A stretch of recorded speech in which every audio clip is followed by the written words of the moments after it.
Okay, anyway, I'm just gonna get started with the run today. So welcome to Sharks BA Practice Run. We'll be starting soon, but in the meantime, uh, it would be really helpful if we can just get everyone onto the voice communications or the VC before the run starts. So if you're in a party that's not in my party, maybe just help me to type to your party members, ask them to just join the VC. I'll be doing communications primarily through the VC for tonight's session. So it will help greatly if everyone's on the voice comms. They don't have to speak if they don't want to, but it will be really useful if they can at least hear me as I guide us through BA for tonight's session. Thank you.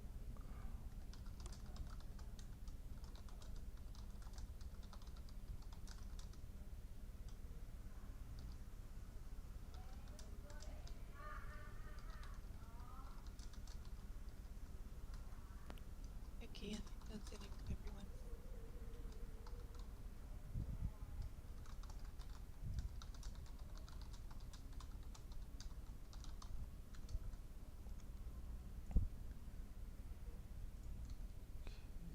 Let's see.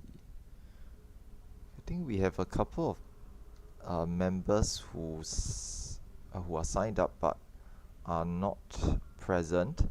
So we're just gonna do a last minute hit count or attendance check before we get started and before we prep to go in to hide the doors. Now, if for those parties who have members who are signed up and have assigned themselves to teams, so I think Team 3 Ambrose, Team 4 Leo Fire, I think these two members are not here. So maybe if Yeah, oh, they're here already. yeah, they're just fighting the kids. Alright, thank you. Okay, so everyone's here then. Let's see. Oh, thanks, Kelly. Okay.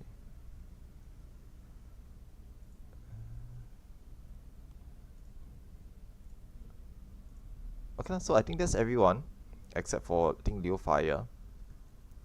Now, before we zone into Hydatos, okay, a couple of things to check before we get started. Before we zone in, you would want to ensure that you have brought all the things that you will need for today's practice run. So for a new player, okay, this is targeted mainly at the new players.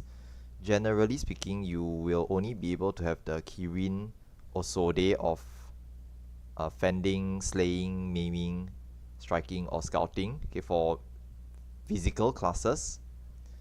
Okay, so I think aiming as well. And for caster classes, they will have the Vermilion Cloak of casting or healing. Okay, so make sure you have those body pieces. Okay, they are technically biz. Okay, best in slot for BA. Ideally, you want to have them with you. You should have gotten them when you started your Eureka adventure throughout the entirety of BA. Okay, it actually helps you throughout Eureka as well. Okay, now number 2, make sure you bring some food. Okay, any eye level 4, 15 and above food it will give you maximum stats.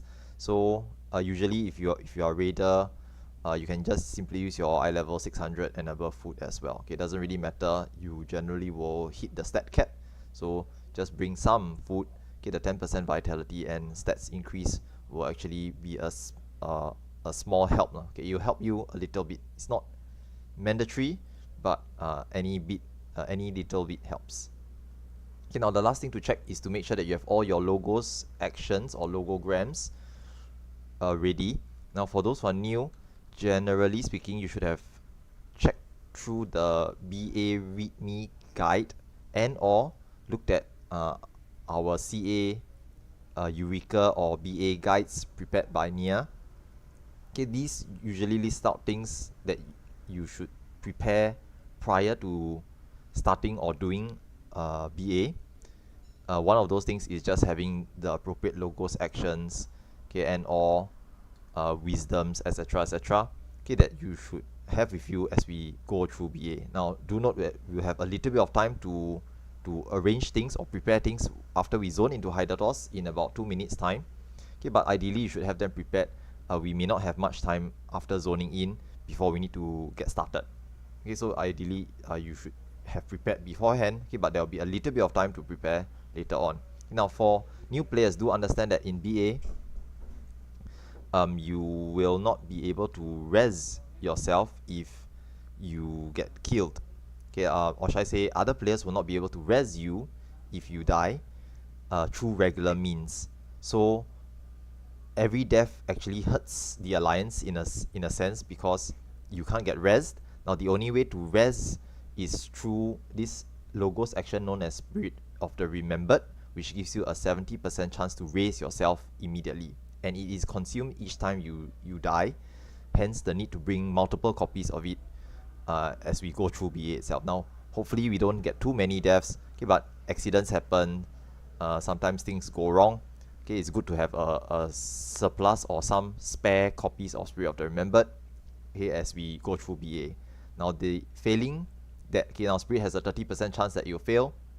Failing that, healers will use Sacrifice L to raise the dead players. Okay, but I will explain this once we have zoned into Hydatos itself. Okay, so for now, once again, just gentle reminder, food, gear. Okay, your beast body piece is the only thing that you can have if you are new. Everything else is just your whatever gear that you have, eye level 600 gear, or whatever level have you. Okay, you can't actually get the beast body pieces for the other pieces of gear until you actually done some BA. So for new players, don't worry about that. Just bring whatever gear that you usually use for your regular classes. Okay, and your logos actions or logograms. Okay, we have a little bit of time to appraise and form logos actions once we zone in. Okay, but it may not have too much time, so do get started on prepping once we zone in. Other than that, we'll be doing ready checks at this point of time, so I'll just pop ready checks for my party. Other party members help to do ready checks as well, and once everyone's ready, we will zone into Hydatos.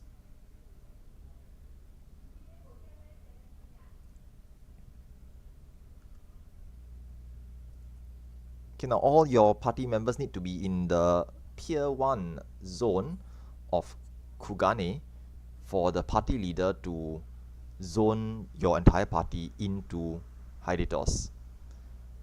You can be on different worlds, you don't have to be on the same world, but you need to be in the same zone to go into Hydatos.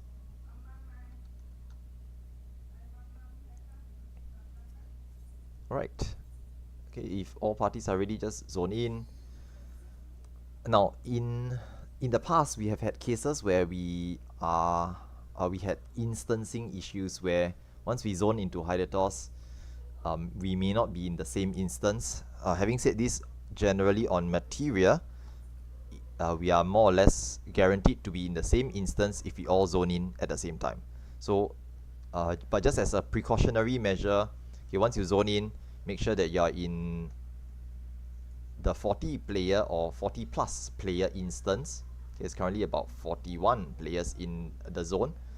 Okay, and that should be the correct instance. We're all in it. I don't believe there's another instance with 40 over players. Occasionally, you might encounter an issue where if you zone in and you get your own instance or your own party is in a small instance, okay, just make sure that you realize it and hop out and try to get into our instance as well.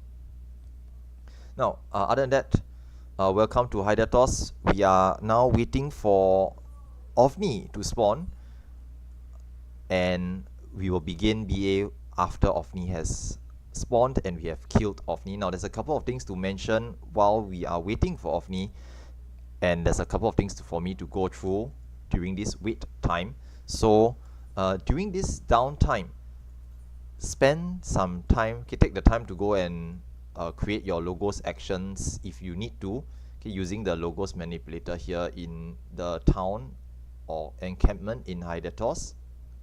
Okay, there's a little bit of time before OVNI spawns. We don't really know how Okay, Eric says it's about 16 at x 16. So we will have about 13 minutes before OVNI spawns. Thanks, Eric. Big fan. Eric does a lot of help with information as well as helping out players with questions here in our runs as well as in general in BA for BA and in our Discord as well. So much appreciated.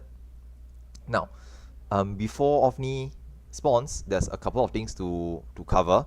First and foremost, ensure that you are eligible for BA. Now, there are 3 things to check to ensure that you are eligible for BA. Number 1, you must be elemental level 60. So make sure that you are EL 60. If by some chance you have de-leveled through dying, okay, means you are 60 but you died and you released and you dropped a level, you are now 59, quickly level up back to 60 before OVNI starts, okay, or OVNI spawns. Hitting 60 by killing OVNI does not allow you to enter BA. You must be 60 as OVNI is killed to enter into BA. So make sure you are elemental level 60. Number 2, make sure that you have finished all the quests here in Hydatos.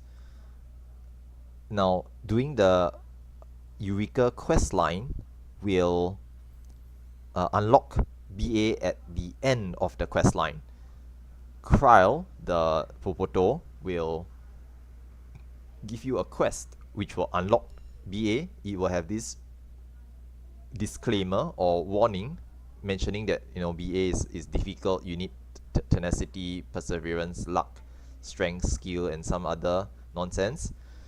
Just, you know, tick the checkbox and press accept or press OK. You should have seen that.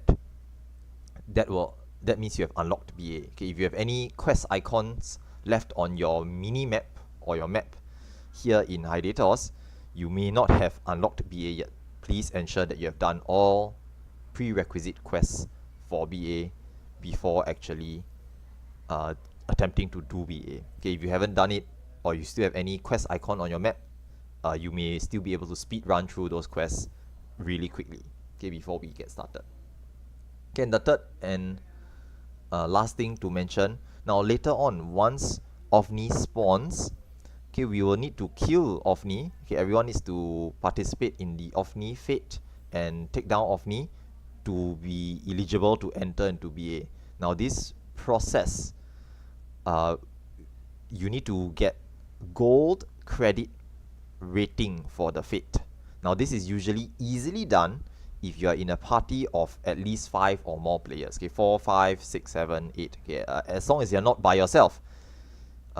Usually FF14 considers fate credit or fate contribution in a group. So if you're in a party, everyone's contribution helps towards it. Ideally, you shouldn't be alone. Okay, try to grab a party, okay, or get into a party, pick up loose players. Now later, if you did not actually sign up for our run today, but you wish to join us, feel free to join us in our run. Now for all of my BA runs, I usually have assigned 16 spare slots. So you will notice that our signups have 32 signups, but BA can be attempted by up to a maximum of 48 players. So we actually have 16 spare slots that I leave open for anyone to join us. Okay, randoms, veterans, new players, friends of new players. Okay, anyone who didn't sign up but who wish to join us for our run, you are more than welcome to try to take one of the spots later on. Okay, despite having not signed up. Okay, the reason for this attitude towards the signups is that we recognize, or I recognize, that the Hydatos instance is an open instance. It is a free-for-all instance. No one can stop other players from entering or joining the BA so long as they can get in to the BA. Okay, later on I'll explain the process to enter into BA and you will sort of understand why we can't stop players from entering. Okay, so do understand that because of the method of entry, generally speaking, I will never refuse entry to anyone who wishes to join us for BA. Hence, the allocation of 16 spare player spots for anyone else who wishes to join. Now, having said this, for today's run, this is primarily meant to be a new player run. It is meant to guide and bring new players through BA for as far as we can go. Now, do note that I cannot guarantee clears. I cannot guarantee that we will clear because, and you will see later on that certain mechanics in BA, particularly with the last boss fight, is how do I say this? We cannot guarantee that they will be resolved properly, because one player not resolving their mechanic can cause a snowball effect that will kill other players and eventually lead to a raid wipe. Hence, I cannot guarantee that everyone will be performing perfectly. That's impossible for me to guarantee. Hence, I will never say that I guarantee clears. But at the very least, there will be short calls, explanations, and some of our veteran players will try to assist to carry all the players in the run to as far as we can go. Okay, ideally up to the last boss, and at least see the majority of mechanics at the last boss. Whether we clear or not, obviously we hope to clear, but even if that doesn't happen, at the very least we get our practice run done from start to finish, and players who have gotten the experience required to attempt future BA runs, okay, by themselves. Okay, whether we even if you do clear, you may choose to participate in other BA runs in future. So this will be a very good experience for everyone who is participating.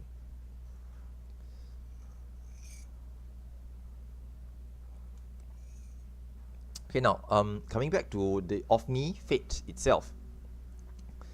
Now, other than getting a gold credit contribution on the OFNI fate, one other important thing to mention for OFNI is that you must not leave the OFNI fate zone early. Okay, this is kind of important. During the OFNI fight, at the point where OFNI is killed, if you are not within the OFNI fate area, you will not be able to enter into BA.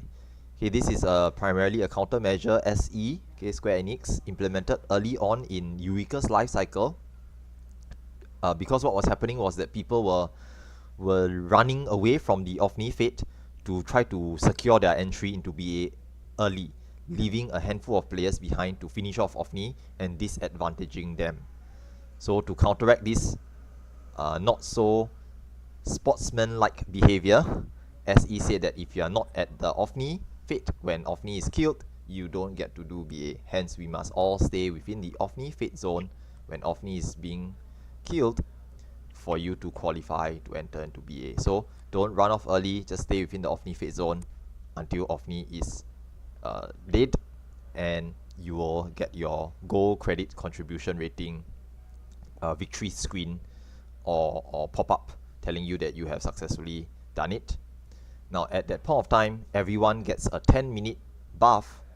It is called an ethereally primed buff, and it enables you to enter into BA. If you got that buff, congrats, you can enter into BA. If you didn't get it, then one of three things has happened.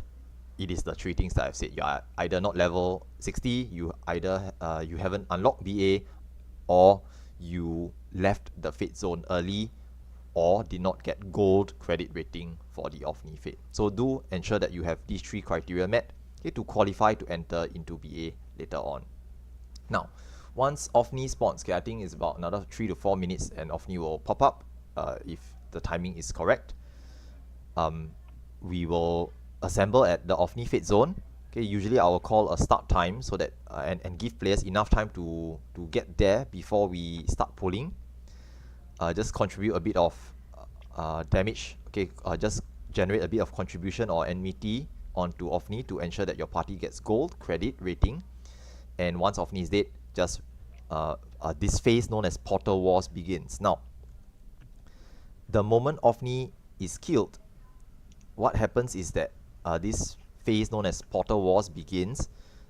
We call it Portal Wars because what happens is that 4 minutes after OFNI is killed, when your timer, okay, your ethereally primed buff timer hits 6 minutes, there will be 48 blue portals that appear on the map. Now, in the Eureka Lounge channel, I will post this map. You can actually see it in the pins as well. Okay, but I usually post this every time I host one of my practice runs. Okay, you'll see this map that I posted in the Eureka Lounge channel. This shows you the positions of all 48 portals that will appear later on. Now, all you need to do is just go over to any of these portal spots and wait for the portal to appear. Blue portals will appear after 4 minutes after OVNI is taken down. Do not touch the blue portals. Now, listen carefully. Do not touch the blue portals. Blue portals are what we call priority entry only. Okay, to actually enter through a blue portal, you will need an item known as an etheric stabilizer. Okay, an etheric stabilizer is an item that you can use to enter through blue portals, but this item is not free. Okay, it's not a free item. You need to actually farm crystals to purchase one, and when you use a stabilizer, okay, thank you, Akane has just linked one in the shop chat, so that's an etheric stabilizer.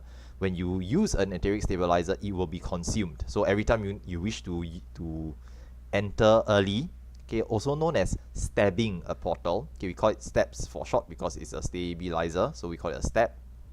Okay, every time you want to stab a portal, it will consume the stabilizer, and then you need to farm another 300 crystals to purchase a new one. Okay, there's actually two different ways to farm it, but I won't go into details here.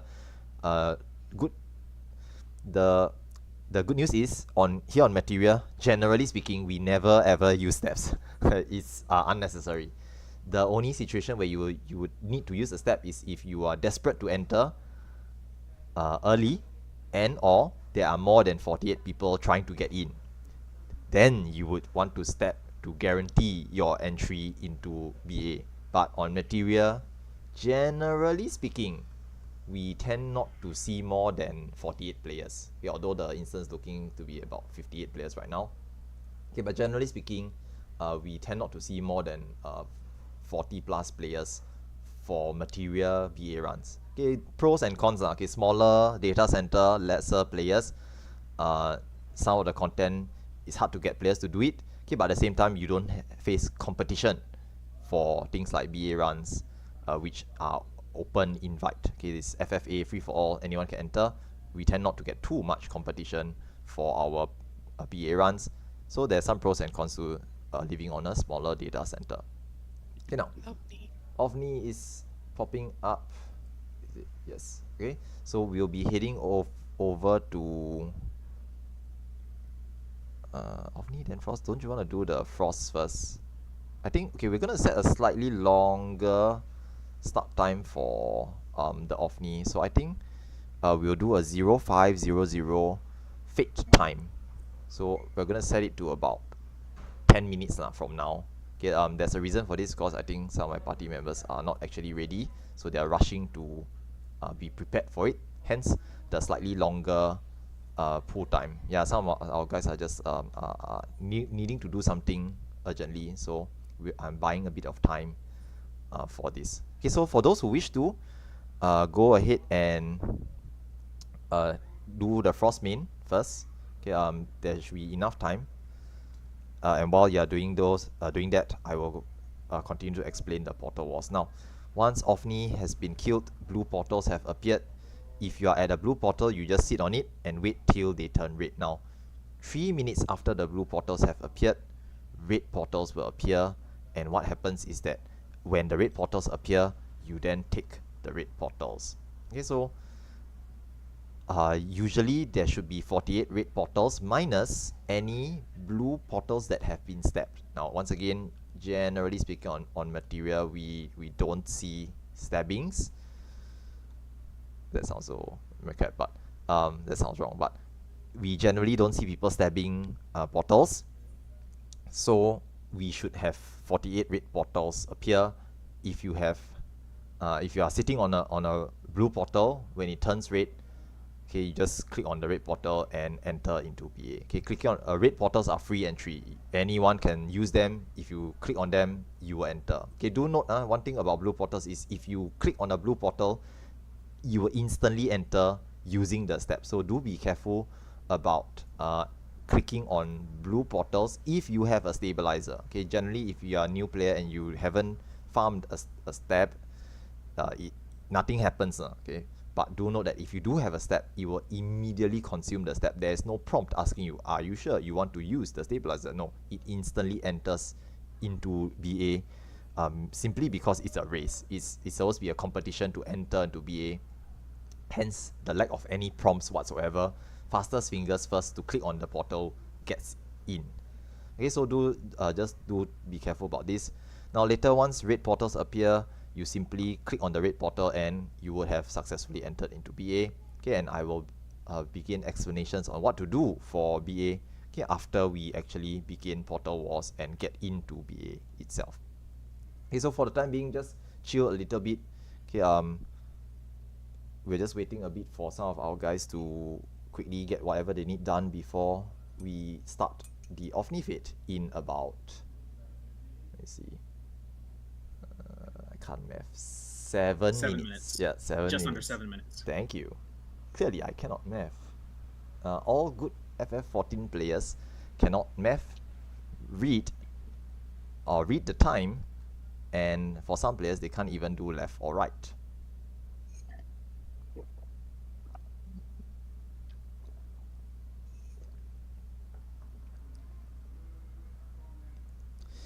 Okay, now, once we enter into BA, okay, just to do some prep work, okay, to save a bit of time.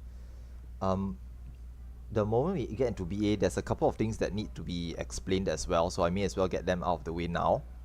But within BA itself, there will be a timer that counts down, and this timer will start off somewhere around 25 minutes or 20 minutes or so. Okay, I think it's slightly above 20 lah. I think 25 minutes, I think, and it will slowly count down to 0. If we hit 0 on the timer, we all fail. We all get ejected from BA.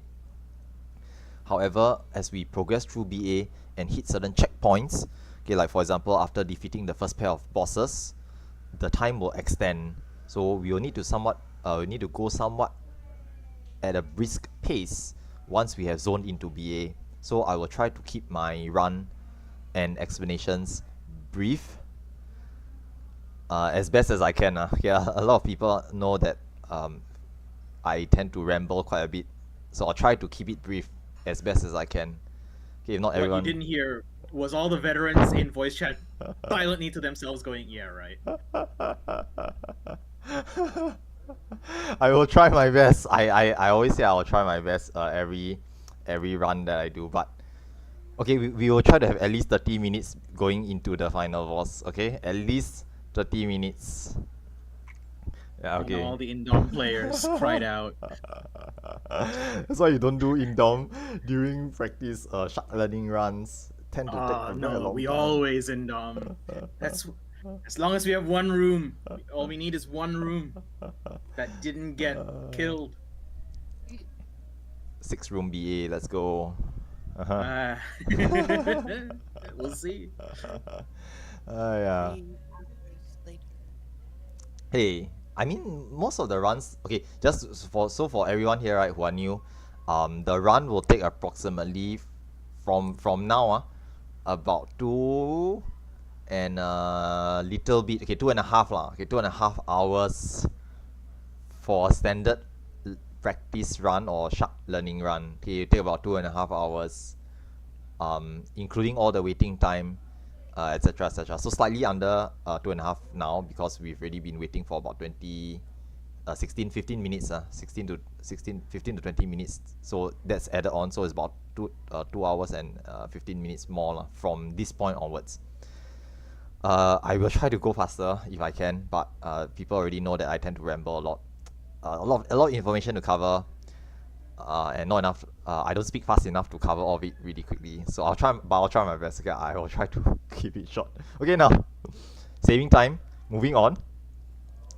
Okay, yes. Thanks, Kelly, for reminding me. So once we get this run started in about 3 minutes, we kill Ofni dies, run over to a blue portal spot, sit on a blue portal. Okay, now do note that myself and Kelly will be taking the portals directly to the left of Ofni on the mini-map. Okay, so directly to the west of Ofni, there'll be 2 portals there. I usually, okay, me and Kelly, we will usually take those 2 portals. So kindly just refrain from waiting there as well, because I need to secure my own entry into BA. And Kelly tries to secure her entry as well. Okay, Kelly's our organizer for today's BA run. Thanks, Kelly. Okay, she's usually helping me for all my BA practice runs as the organizer. While I do the explanations on voice chat, I can't really multitask. So she does all the organizational duties like sorting out parties, who goes where, what tanks, healers we need, etc., etc. So thanks very much. It's a unsung hero job. Okay, you don't get paid, but it's very, very important as well. So thank you very much. Thank you. Okay, now 2 minutes 15. Okay, now what else to mention with regards to portals and going in? Now for those veteran players, right, for all the players here, basically later on, once the portals appear, right, because we have like about 58 players, okay, technically speaking we have 58 minus 2, so about 56 players who are eligible to enter into BA. Okay, I think some players are not going in, but do note that some of the veterans who are in our practice runs, what they do is they will qualify to enter, but they will usually hold back on taking the portals. So if later on you cannot find any portals, let us know, okay, let us know that you are new player and you can't find the portal. And sometimes the veteran players who are sitting on a portal, they will drop you a tell and let you know that, okay, I have a portal here, come over to this spot. Okay, do note that they won't shout it out, because if they shout it out, then everyone goes to that spot and only one player gets in. So they will usually drop tells to let you know where the free portals are at. Okay, just try your best to secure your own entry. Unfortunately, as the organizer, I cannot guarantee everyone gets in. Okay, but as a rule of thumb, we generally let the new players get in first, and then if there's any leftover portals later on, the veterans will take them and come in to join us for the run. You can shout it out in the zone, because generally for MATERIA it's just us. Okay, it's just the learning run players, so it's quite okay to shout lah. Do note that if you are doing BA on other DCs, okay, like Elemental, NA, or even EU, shouting is not really recommended, because then everyone in the whole zone knows what's going on. Okay, and they might come and interfere with things lah. So and it's not very nice to shout in a public place as well. Okay, now we're gonna start. Yeah, this is a MATERIA thing for sure. Yeah, this is uniquely MATERIA. Aussie. It's Aussie. Nice Like, small really care. community here, so everyone knows everyone here lah, which is neat. Right, we're starting soon. We're starting now, so we go ahead and just tag Ofni. Now there's no need to like do your best DPS on this Ofni fate, but just remember to contribute a little bit to the fight itself. Especially remember to tag it. Okay, at least hit it once. Hit it once. Dying is fine. If you get KO'd, just get a res. It's fine. No issue there. Nothing bad happens if you actually accidentally die here. Okay, I say accidentally, but sometimes it's not so accidentally. Kelly, no. Sorry. I was trying to do something stupid. That's all the time. Yeah, you want a smack? You're in line for getting a smack. Oh my god, the purple thing. Okay. Run away. Okay, you just help to res the dead players and just calmly proceed. Oh my gosh, the main tank's dying. Yeah, I was trying to put shields on. Oh, The fluorescence didn't immediately drop. Hey, there's still a debuff on the boss, by the way. There's still a 1-stack debuff. There is still a fluorescence, yeah. Wait, I love it. This is a good way to enter VA. Okay, nice. Thanks for the debuff. Dispel. It's fine. There's so many tanks. If a tank falls down, another tank stands up, right? Yeah. Okay, can we dispel that, please? Because it's killing people. Oh yeah, 2 is a lot. No, don't worry about it. Just shield and heal. We'll be fine. No worries. You just kill Hallowed it. ground only lasts 10 seconds. Yeah. We'll just do the tank roulette thing lah. Just tank roulette. Just pop your inbound and If you happen to be dead near the end of OVNI, wait for the accepting the res. Until OVNI's guaranteed down and you have the buff. try Yeah, not- you can still get the buff if you're dead. Yeah. Get the buff first, then Just res. very edge case. Normally wouldn't even bring it up, but we have a lot of people on the ground. Yeah, there's a lot of people that are dead. That's what happens when no dispel. my We really God. need one where an Indom tank just tanks it as long as possible, and then everyone wipes the Vitriol Yeah. barrage. If you want to change classes before the portals, you can go back to the camp and do that. Then go Now is try the and find- time. Yep. Now it's the time. In fact, now is when you can build Indom if you wanted to. Mhm. Which is what I'm doing. Yeah, the buff stays on. So if you've got the buff buff stays and you want to change, it does stay on, yeah.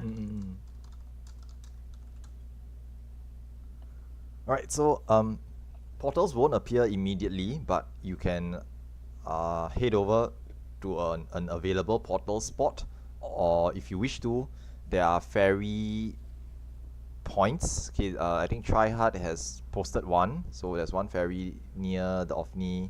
There's a couple more. Okay, thanks Eric. Eric has posted where the ferry positions are. Okay, you can go over to those spots and grab the ferry buff. Okay, before entering into a portal as well. Okay, this ferry buff is kind of useful. It gives a slight DPS up as well as a light regen effect that will last 1 hour from when you take the buff. So usually what we do is we recommend to wait till the last moment before taking the buff and then running off to a red portal once you've gotten the buff. Okay, but to be very honest, it's negligible. Okay, getting 10 minutes more of extra buff generally doesn't matter too much. Okay, especially since those 10 minutes will likely be in the AV waiting room anyway, so it doesn't matter.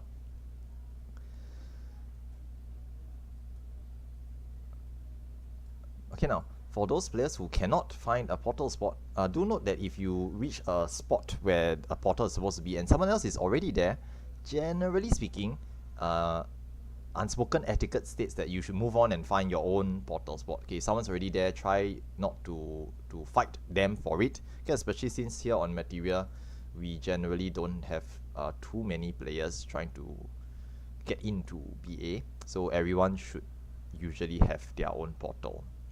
Okay, the situation is a bit different on other DCs lah. Personally, I used to run. Okay, I still do lah. Okay, I still host BA runs on Elemental. Okay, and sometimes we'll see a lot of crowds, well over 70, 80, up to 100 players or so, and then it becomes a fight to see who can get in.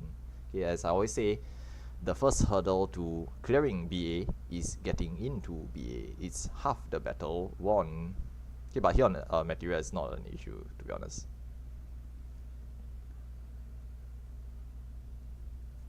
I think a lot of people are already leaving.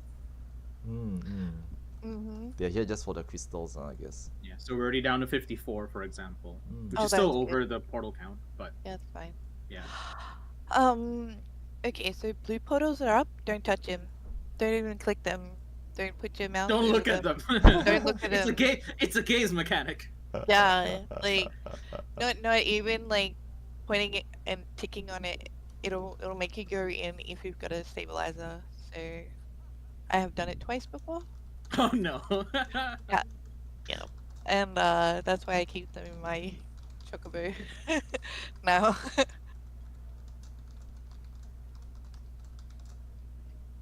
uh, um.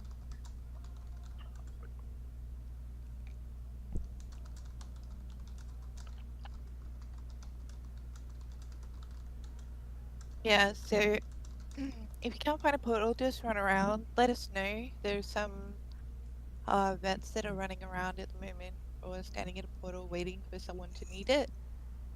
So speak up, it's all good. If it helps, you can leave your minimap open during this entire phase. If you look at the minimap, there are these little blue, I'll just call them crosses lah. Okay, little X's or crosses on the minimap. This shows you where all the portals are at. They are blue right now, but later when the red portals appear, they will update to red as well. And as people enter or use them, they will start to disappear from the map. This shows you, this allows you to see exactly where you need to go to find a nearby portal. So keep the mini-map open. If you can't seem to find a portal, just look at the mini-map and make a beeline to the nearest red portal. Okay, so do note that red portals will be coming up soon, okay, in under 2 a minute. minutes. Yep. Yeah. Okay, now once the red portal has appeared, for those of you who are patiently camping for a red portal, once it appears, just move over to it and click on it. Do note that it will be in the nearby vicinity of where the blue portal is. It may not be exactly on the blue portal itself, so don't be too shocked to see that the red portal isn't there. It's nearby. You just zoom out, roll, Shift your camera. yeah, move the camera back out a little bit, get a wider field of vision, and just rotate your camera a little bit. The red portal should be nearby.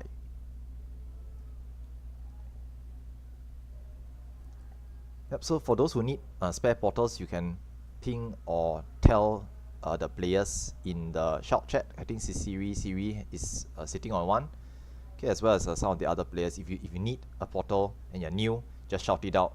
No, I'm new, I need a portal, I can't find one. Okay, some of the veterans will hold back on taking their portals, and they will drop you a tell. But do note that they can't hold it for you personally. Okay, now red portals have appeared. Red portals have appeared. Click into the red portals to get into BA. Okay, do note that if someone comes along and grabs the portal, they can't hold the portal indefinitely, so you do still need to make a beeline to the nearest red portal. Okay, now try your best. And the portal only stays while the buff is on. So that's your time limit. If the buff is gone, you can't get in anymore. Yep.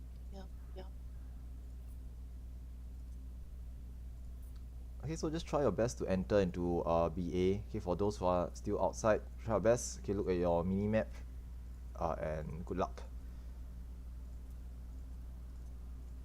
Okay, in the meantime, for everyone else who has successfully got into BA itself, okay, congrats. We are okay. There'll be a cutscene at the start after entering into BA. Okay, just watch your cutscene, and welcome to the Baldesian Arsenal. First things first, whilst inside BA, okay, I think my party, everyone's in. Okay, anyone who new, not in yet, kindly just let us know once again. Just shout it out in the shout chat. Yep. Now is the time, because you are running out of time to travel. Okay, but otherwise, I'll just assume that everyone who has signed up and is trying to join us for a run who are already inside the BA. It's looking promising. I think there's I will take a portal then. I'll wait a bit more though. 15, 30, 36 players inside. Okay, do note that as time is counting down to 0 for the Ethereally Prime buff, any veterans out there will just start grabbing leftover portals that no one wants. So do quickly come in before the timer runs out. Okay, now congrats on getting into BA. I will now begin the briefing on the first part of BA. Now, first things first, while you're inside here, the first thing that everyone usually does is to crack open your single Spirit of the Remembered Logos action, use it, okay, apply it to yourself, and then use the Logos manipulator here to create new Logos actions for this run. Okay, do note that for BA, if you die in here, the Spirit of the Remembered is the first line of defense to keep you alive. So you need to have multiple copies of the Spirit. Now the next thing to mention, okay, I see some players running to the edge. Be very careful not to hop off the edge of this initial starting platform, because once you drop off, you cannot get back up here. You need to form whatever actions you need at the Logos manipulator here before starting our run. Once we begin the run, we cannot return to this spot. So you will need to form all your requisite actions now. Once we get started, that's it. We are not able to come back to this spot, okay, barring certain special circumstances, which I'll not get into detail for a practice run. Okay, now, next. Okay, there's a timer, it's sitting on 20 minutes, 30 seconds long. As mentioned, I'll try to keep things brief. Okay, but there's a number of things to mention for the start. Okay, once we get started, we'll try to keep going and not pause for too long. Now, the initial phase, what happens is that you will see players yelling out. Okay, party leaders will be yelling out their party compositions. Now, as an example, Arismon's party 1, 2, 5, Owain MT. This means that Arismon's party 1 tank, 2 healers, and 5 DPS. So the 1, 2, 5 stands for number of tanks, number of healers, number of DPS. Their party is going to Owain, and Arismont will be the MT for the Owain side. Now the Owain side is on the Magia Melder side. Art is on the Logos Manipulator side. Now these two names are the pair of bosses, the first pair of bosses known as the twins. And to fight these bosses, they have we usually try to split our main alliance into 2 evenly powered teams. If we have 6 full parties, we will try to put 3 on Art, 3 on Owain. Okay, if we have uneven balance, say maybe 5 parties, then we try to put 3 on Owain and 2 on Art. Okay, Art usually has slightly lesser players because Art is squishier, Owain is tankier, but Art also has a more difficult mechanics. So it sort of works out in our favor. The difficult boss just needs lesser players who know what they're doing. The easier boss send more players to it to help chunk up DPS for that boss. Okay, the 2 bosses need to be killed at roughly about the same time if possible. Okay, if one of them is blitzed down, he just doesn't die until the other one has no health as well. Hence the need to balance HP. Okay, now Okay, let's go. alright, so we are ready now. Okay, do notice which side your party is dropping off on. Do a ready check. Okay, do a ready check for your parties. Now, party leaders or any veterans usually will mark the side you are going off on with a waymark. In BA, waymarks and signs are party specific. Only your party can see them. So, individual parties help to mark the side you are going off on. Do a ready check, and once everyone is ready, as a group, okay, as a whole party, you will then fall off onto the correct side. Now, do note that if you fall off on the wrong side and you are ostracized or isolated from your party, do let us know. Okay, do let the players on that side know so that they can try to keep you alive until you can rejoin your party. Being alone away from your healers just means you are not going to get any heals at all. Red whites will slowly over time kill you, so do be careful about that. Other than that, doing ready checks, Kelly has said that we are all good to go. So we will start to fall off onto the correct side, and in your party level, once you see we have enough players on who have fallen to the correct side, okay, the main tanks on their sides will start to Are we pull the balanced bosses. on Yeah. people on sides at the moment? Okay. Yep. In that case, I have a 202 will go Owain then. Thank you. Okay, that's fine. Alright, now the thing to note with regards to the mobs in the Baldician Arsenal, okay, first and foremost is that you just want to be very careful not to pull enmity on any trash mobs, okay, on any rubbish mobs here, because if you are not a tank, not defensive Magia, not geared, okay, basically you're a squishy DPS, you may get one-shotted by any mob here. Okay, so do be very careful about it. Let the tanks establish enmity first whenever possible.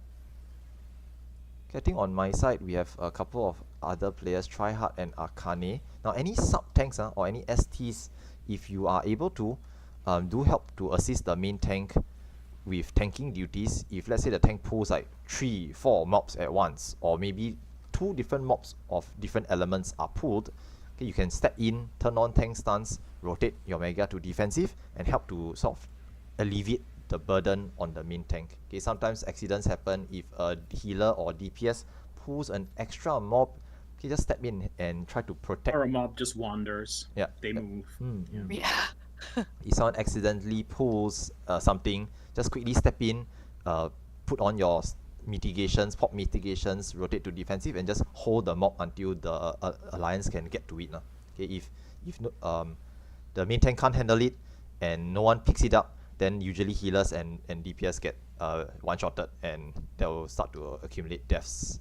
Now the other thing to mention is at the top of the stairwell here, there's going to be these 2 Arsenal Biblosses. Now they look like bear minotaur mobs.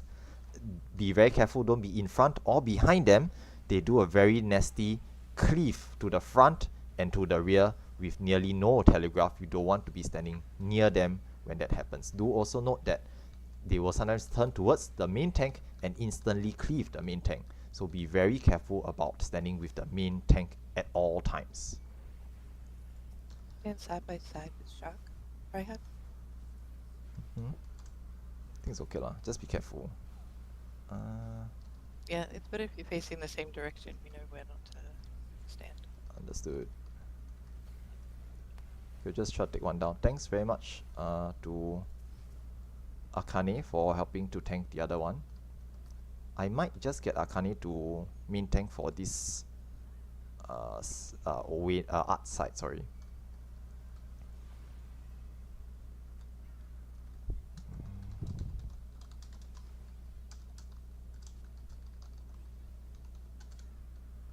Okay, so I think if Akane is okay, right? Let me see. Yeah, that was How a much is this? typing. No worries. Fine. I don't need it. Or if there's anyone else who wants to main tank. Okay, understand. So Akane is Darling. I think there's a couple of players who mentioned that to me before that they wanted to try main tanking, but I couldn't ensure that they were in the run. Okay, if anyone who wants to main tank, please let Kelly know for the art side, and Kelly will arrange for you to be the main tank. Now, in the meantime, Yep. I'm going to begin explanations for Art and Owain. Okay, we are at 13 minutes 50 seconds, so I'll try to keep this brief. Now, for the Owain side, okay, and basically once both alliances have reached their bosses, they will shout out that they have arrived. So Fruit Pie has mentioned Owain 100% HP. Art, Kelly has mentioned Art 100% HP. This means that both teams have arrived at their bosses. Usually what happens then is that the organizer or main raid lead will shout a ET or pull time. Okay, but I'm going to do brief explanations first, okay, before we do that. Now for Owain's side, it's really simple. Owain will either be fire or ice element. You'll see these orbs floating around him, and there'll be spears around the edges. Go to the opposite element. If he's fire, you go to ice. If he's ice, you go to fire. Now, slightly later on, if you see the Dorito markers, okay, there are these triangle icons above your heads. You need to stack with other players with the same markers, except the two players with the AoE on their feet. Then you pull those away. Okay, if you see those, just stack with other players with the same marker. Unless you have an AoE on your feet, then you need to pull it away. Okay, and that's all the mechanics you will see for Owain. Is Eris calling for Owain? Or someone calling for Owain? I guess you can do it. Or are we? You can. Yeah, you can do You're it. on my side. I'm happy to. Yeah. So yeah, I will try to call for. If you hear my voice, I'm calling for Owain. If I forget to mention Owain, so Okay. Just one thing as well, if you're going to like stand around and listen to the explanations, just make sure you're not AFKing too long, because you will get kicked after 10 minutes. Yeah, but hopefully my explanation don't take 10 minutes for this one. Okay. For twins, Literally, yeah. Okay. Speeding up. Okay, now for art. For art side, right? Okay, since I'm not main tanking, and I will put a square on my head. For players who want to know where the safe spots are for art, you can follow me. I'm at the front here. If you can't see me, you might want to mark me with a square as well. Okay, Tryhard will be main tanking for this fight, so I won't be next to the boss. I will find the safe spots and go to them. Now, for Art side, Art will do point blank, and the spears will do a point blank afterwards. Art will do a donut, and the spears will do a donut afterwards as well. Okay, so to avoid them, you can either move away and then move in, or move in and then move to the spears afterwards. Now, there are special safe spots that will allow you to avoid all of them. If it is a donut, you just go to the outer ring, find a spear and stand beside it, closer to the outer edge, to avoid the main donut from the boss and to avoid the donut from the spear as well. If it is a point blank, you need to go to the outer edge of the arena, all the way to the wall, and be between two spears. The boss will do a point blank, and then the spears will do a point blank, but there will be these special safe spots in between two spears at the wall. Okay, you look for some of the players near the edge, they will usually be crowding around there as well. Okay, so this is for the spears. The last thing here for Art is that when he does legendary gears, or legendary gears, the floor will flash. You need to stop moving. If you move, you will get hit. Okay, okay, which is basically difficulty moving, and later on there'll be line AoEs that you need to get out of. Okay, so I will call out art, stop moving. Art, stop moving. Just stop moving so that you don't get heavied, and then try to get out of the line AoEs. Attacking doesn't count as moving, but to be honest, DPS should be fantastic. We don't need to try, as your name suggests, we don't need to try hard too much.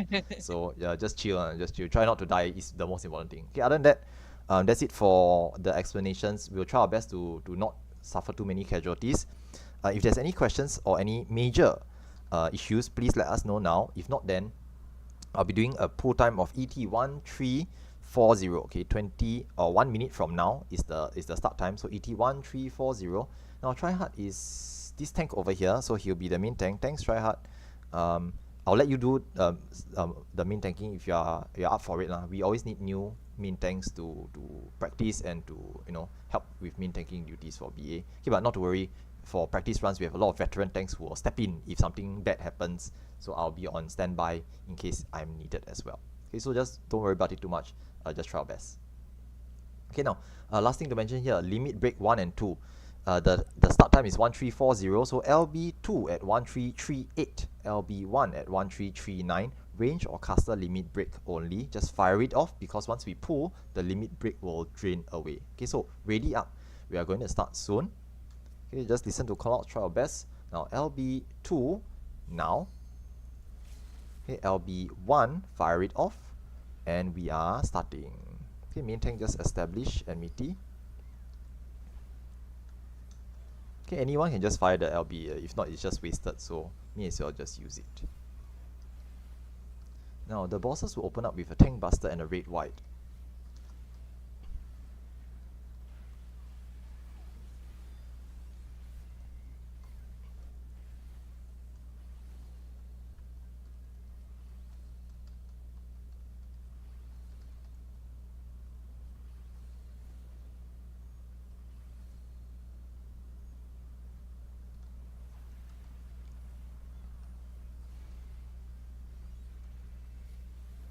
Owain's first element is fire. Go to ice to be safe.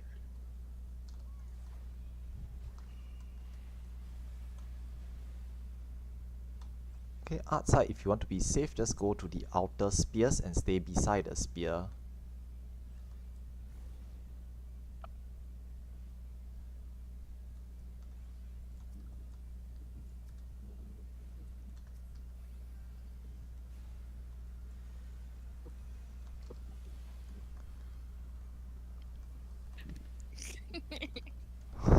You're laughing.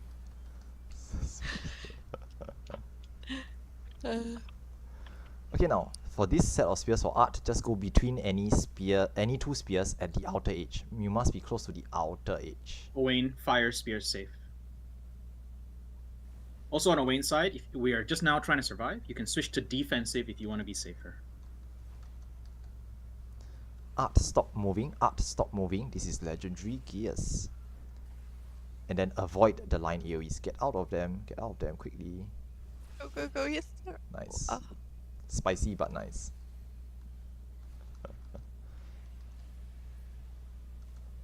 Okay, more mechanics.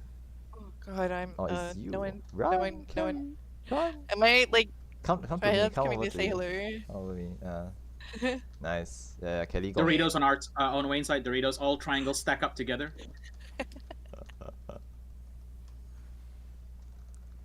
So Owain's side, just try to stay alive. Just defensive, stay Yep. alive. We are almost done. Nice. No Easy. casualties. Nice. We had a couple of casualties, but no perma deaths, so all good. Moving on. Now, up the stairwell here, there will be traps. There are gonna be traps ahead, so please do not run ahead of the perceptors. Now, what happens is that there will be a couple of players. In this case, Kana over here, for art side, is going to be scanning for traps. Ooh. Okay, and Akane has disarmed the trap for art side, so it is now safe to run through. Okay, but those large shiny circle things on the floor are explosive traps. If you step on them, they explode, you die, and anyone else near you also dies. Now in this hallway here, hug the walls, there will be 4 bleed traps in the center in a square pattern. Okay, and the doors being pulled Someone just grab it. Thanks, Sindrietta. Okay, try hard. You just grab it, face it away from the alliance, and we'll just dispatch the door. Yeah. Now at the wall here, there's going to be a treasure coffer. All treasure coffers in the Baldigian Arsenal are personal. You need to open your own treasure coffer. Now in this hallway, there's just a bunch of trash mobs. So try hard and any other main tanks can just help to pull the mobs slowly, a couple at a time. They procced, and we'll just dispatch okay. the mobs. We'll just try to pull the mobs away and kill them. Casters, remember that sprites will aggro off of casting. Okay, I think Helleball's gotten the sprite. Thank you. Yep. All good, all good. Yeah, Kelly. I'm trying to grab the last yeah. Magus. Yeah. Thanks. Okay, now we're just gonna dispatch the mobs here. Just be very careful of AoEs and whatnot. Okay, a couple of deaths there. Okay. So just watch out for those. I just remembered my VPN is on Japan. I know, right? Might need to fix the VPN I'm later. lagging. Yeah. Okay, now other than these normal mobs, which apparently are kind of dangerous if you're not careful, there are two centaurs here, or centaurs. Now these centaurs, they do a move called the Berserk, which will give them a massive damage up buff. Now once the buff goes out, the tanks will not be able to survive for too long. So we need to stop them from casting their Berserk buff, but they cannot be stunned or interrupted. So we need to use Sleep or Repose to interrupt the Berserk cast. Now usually a healer with Swift Cast will just Swift Cast Sleep and interrupt the cast. Okay, but just be very careful not to pre-cast Sleep because they will become sleep resistant. Now the other thing to mention here is that for resing dead players, now as I mentioned earlier on, okay, that's fine. Okay, thanks. I got it. Yeah. As I mentioned earlier on, here in BA, if you die and your spirit procs, okay, the spirit of the remembered triggers, you will get back up instantly, but it will be consumed. If it doesn't work, it will still be consumed. So you will need to remember to put on a new spirit every time you die. Hence, the advice to bring multiple copies of Spirit of the Remembered. Okay, do remember to reapply Spirit if you are new and you happen to get KO'd, okay, happen to die. Now moving onwards, we're heading up to the second boss, Raiden. Now for this boss, Raiden is a Thunder aspected boss, so you can rotate your Mega to the correct element while I begin explanations. Now Tryhard will be our main tank for this one as well. So thank you, Tryhard. I will briefly explain his two important mechanics to look out for, and then we'll just set a start time and go and begin. Now Raiden has two main mechanics that you need to be careful of. The first is known as the lateral Zantetsuken. Now what happens is that after a certain threshold, as in Raiden's health drops below, I think about 80-70%, I can't remember, but usually we meet it no problems. Okay, he will disappear from the arena, and we are all going to stack in the middle of the arena. He will then appear on either the east or the west of the arena, and we'll turn to face him. He then raises his sword on his left or his right. Puddles or AoE puddles will appear below random players, but because we're all stacked in the center, a large number of puddles appear in the middle. Move out of the puddles, okay, prioritize getting out of the AoEs first, and go towards the side Raiden's sword is not pointing at. Shortly after that, the puddles explode, and then Raiden cleaves across the center of the arena, killing anybody in the middle as well as anybody on the side his sword is pointed to. Once again, from the start, Raiden disappears. We stack in the middle, look for Raiden on either the east or the west. Raiden raises his sword to either his left or his right. Puddles appear below all of us, move out of the puddles, and go to the side his sword is not pointing at. Now if you're unsure which is the safe side, follow everyone else. Make sure you're with everyone else. We all will be going to that side. Anybody who is on the opposite side will be cleaved and will die, because there's no way to survive Raiden's sword. It cuts through invulnerability. Okay, one way. Okay, you ask Eric about it. Eric has survived Raiden's sword slashes, but it's not recommended to try. Okay, so just try to do the mechanic properly, and everything should be fine. Now, if you are a healer and you see your party member running off to Narnia on the opposite end, quickly rescue them to the correct side as soon as the puddles have exploded. Okay, don't rescue them through the explosions. Rescue them immediately afterwards. Pull them over to the safe side so that you will save them from getting one-shotted. Okay, that is the lateral Zantetsuken. Is the first mechanic we need to be aware of. Now, the second mechanic is called Cloud to Ground. Now, Cloud to Ground happens much later in the fight, and if we are lucky, we may not even see it because of good DPS, but I will still explain it in the event that we do see it. Now, Cloud to Ground is casted. There will be these traveling AoE markers that appear at the edge of the arena. Now, these are known as Exer Flares for players who have done raids, but they are essentially an AoE with an arrow in it. The arrow points at the direction the AoE will travel across. We will look for the first AoE. Once it starts moving, we will stack at where it's spawned, because that spot will be safe. Shortly afterwards, Raiden casts Bitter Barbs, and a number of things will be happening at the same time. Now, there will still be AoEs traveling across the arena. Puddles will appear below all of us, because again it's randomly selected players, but we're all stacked together, so a large number of puddles appear below all of us. Pop Sprint, run out of the AoEs. Avoid the traveling Exer Flares, and if you have a tethering you to someone else, split that tether with the other person by running in the opposite direction. Break the tether.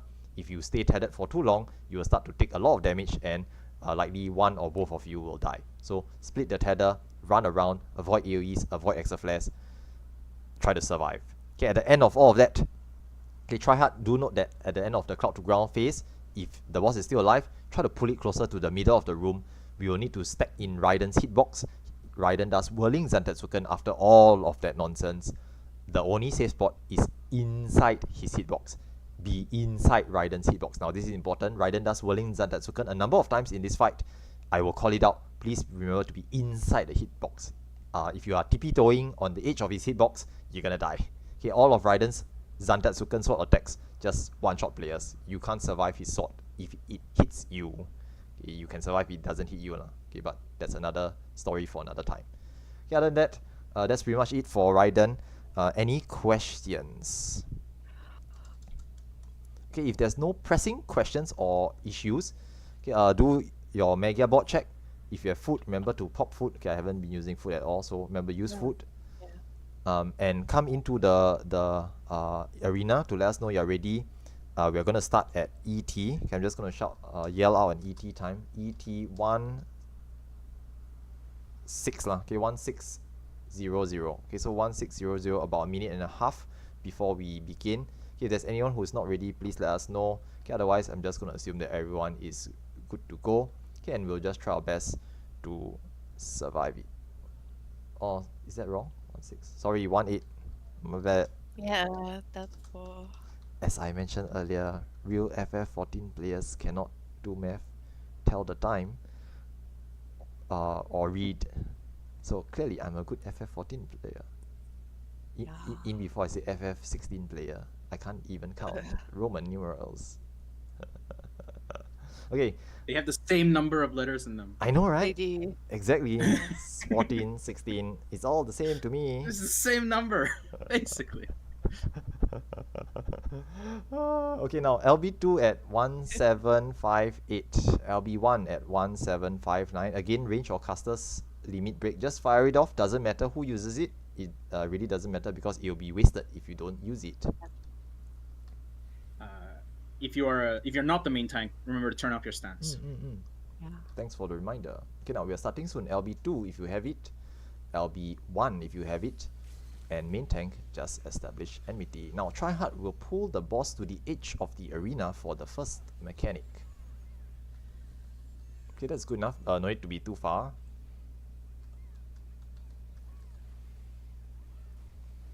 Okay, you will start off with a red, white, and a tank buster. Now shortly after this, Raiden will electrify the edge of the arena with a damage zone. So you just want to be careful not to step in it, but it generally doesn't actually kill you. And The ranged, range can move yep, away now. ranged and caster DPS can start to go to maximum range away from Raiden.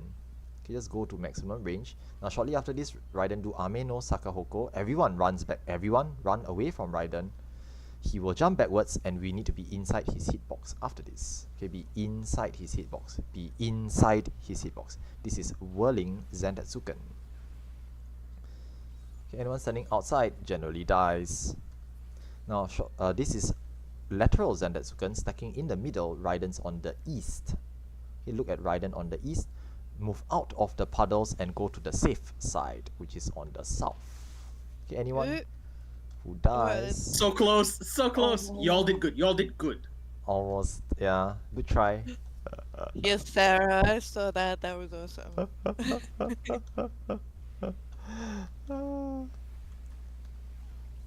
Okay, no worries. Later, we'll pick up the dead player later on. No worries. Okay, now spread out lightly. Spread out lightly. This is a light DPS check. Don't overlap the puddles. Okay, you don't want to be standing in overlapping areas. Just try not to overlap each other. You can just burn the spears. Burn the spears. Just this is learning run. Burn the spears. Raiden can die in 2%, so just Yeah, kill, that's fine. kill him before we do the spears. Teaching people bad habits, I see. Already teaching. Yeah. So I agree with that call, but you know, in a learning run, killing the spears is not bad. It's fine. DPS is apparently out of the it's out of this world. Yeah, I think we have Dell addicts I know, because right? of the recent Dell run. I Everyone's know. like, "Oh, I learned how to do Dell." Give me a second. Okay, now with regards to sacrificing, right? Usually what happens is as a rule of thumb, if you're a healer and you have sacrifice, try to announce it before you crack open the sack. We try to avoid multiple healers opening their sacrifices to sacrifice one player, then they'll be stuck holding onto the sack with no target to use it on. This is with regards to healer sacrifice. Thank you. Yep. Thanks, Idri. Yep. Okay, now for dead players, okay, and we're just moving onwards to another. Okay, let's settle the hallway first. Now, there's another hallway up ahead. In this hallway, there's a single bleed trap somewhere in the hall, so we can't just run into it. Usually, what happens is that the Perceptor will scan the entryway, and then the tank will start to peel the mobs to this stairwell, and we'll dispatch the mobs in the stairwell. So try hard. Maybe you can just start pulling one or two of those fans. They will come attached with other mobs. Okay, and we'll just dispatch them here. As we clear the mobs away from the entrance, the Perceptors can move further and further in to try to scan for the trap itself. Okay, I'll just keep an eye on Shuin just in case things happen. Okay, there's a scribe back here. Watch out for the line AoEs. It's a bit hard to see them if they are on the stairs.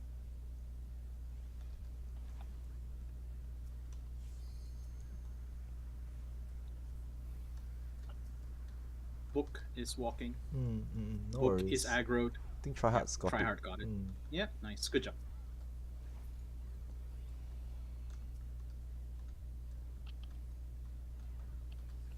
Doll has been slept. I'm just gonna evoke the doll. Oh, nice. Yeah, cool.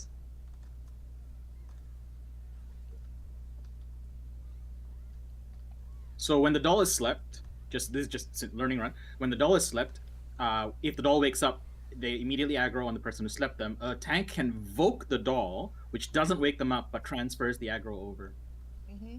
Yeah. Like, where are you guys going? just Still here. just ignore them. Just ignore. Like if you see people like Like, stepping on traps. Yeah, if you see the names that are stepping on traps, just ignore. Just ignore. It's just things that OCE players can do. this is what they have to do to feel alive. I was about to say, like, doing so many beer runs just sort of like snore. Need to make it exciting. Who's got the debuff? I'm gonna siphon DPS diamonds from you. I think it's Arismont and Is it? I don't know. I wasn't paying attention. See. Wait, Arismont. No, it's not them. Punt the Dante into the trap. Oh, my, Oh, my hallowed ground is almost all cooled down. I'm so tempted to run in. oh yeah. Ah, suspicious. He do. Okay, now, I'm just gonna take this sprite just grab because this it's right. walking into the middle of things. Okay, now this hallway here, right? There's okay. Do remember to grab your treasure coffer behind, which is behind the trap earlier on, and we'll be moving down this hallway here. Now in this hallway, there's a couple of things that we need to do. Number one, there's a bunch of mobs wandering the hallway, so we're gonna just dispatch the mobs first. So there's a couple of sprites. There's these logos, which are undead armor mobs. If you don't touch them, they generally don't aggro, but just be careful, don't accidentally hit them, and the tanks will just start to pull them, and we'll just dispatch them. No worries. If you cast near a sprite, okay, so the sprite has been pulled. Watch out. If you cast spells near a sprite, it will aggro onto you. So just be careful about these ones as well.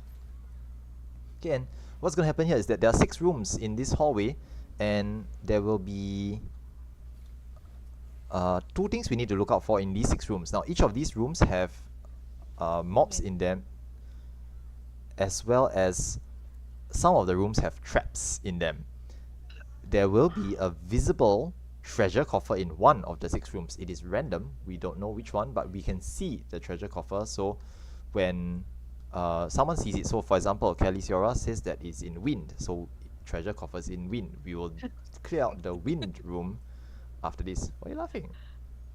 Because Tim is trying to like confuse us. I see. Sus, huh? Okay, I now. think that's what the portal is. Oh, okay. Good point. Now, the other thing to mention here is that there's going to be an invisible teleporter in one of the 6 rooms. But for us to reveal the teleporter, we will need to scan it with perception. Unfortunately, because the rooms are filled with traps and or mobs, we will need to dispatch or clear out the rooms before we are able to scan for the teleporter. Hence the need to systematically go through the rooms and clear them out. Now we'll start with the wind room first. In other words, the treasure coffer room first, because we want the treasure. So we're heading to the wind room first. Now how to tell which room is which? There's no real sign or anything, but They're the color of the color-coded. rooms, yeah, they're Yeah. color coded to signify certain elements. So the green room is the wind room, the purple room is the thunder room, there's a red fiery floor room is fire, earth is opposite fire, and then there's ice and water on the edges. So they're basically fire, earth, wind, thunder, ice, water in pairs opposite of each other. So we're gonna dispatch the mobs in the wind room first. We might want to just leave one of the mobs alone. Okay, just leave that one mob alone. Grab your treasure coffer on the left. Can just leave the owl alone. Okay, it's uniquely materia Gonna things. meme We leave meme the later on. we leave the one owl there for later. Okay, and we're moving down to the ice water rooms next. Now, do note that in each room, okay, fire earth has no traps, wind thunder has 1 trap, and ice water has 2 traps in these rooms. Now, certain tanks will require the traps for their indomitable, so we usually dispatch the ice water rooms in case tanks need the traps. Okay, so I think there are only 2 indoms this run that's so good. far. That's good. So I think try hard. You can just go ahead and start pulling the mobs in the ice room, I guess. Then we'll go on to the water room afterwards, and then perceptors can go in to scan the rooms for the traps.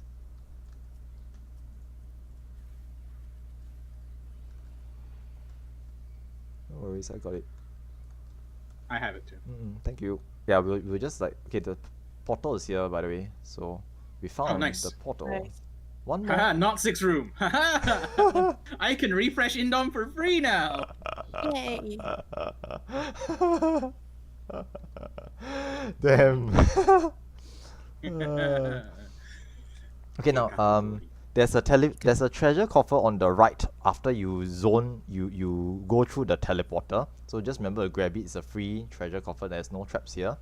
And we're gonna head down to another hallway with more mobs, another bleed trap in this hall, and we're gonna just dispatch them again. Okay, there'll be another set of 6 rooms after this set of mobs.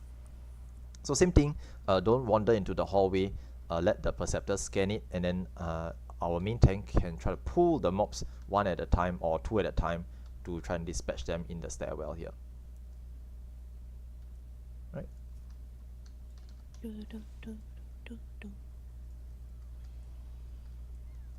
Okay, actually, each of these mobs have their unique abilities, lah. But generally speaking, they are kinda harmless with sufficient amounts of DPS. You know, they can't do anything if we just kill them first. But if we allow them to survive long enough, they tend to do nasty things. So for that kind of detail or information, you can actually ask in our Discord after the run. Okay, certain things like the doll will do the glance attack or gaze attack, hence it needs to be pointed away from the alliance. Usually the main tank points it away from everyone else.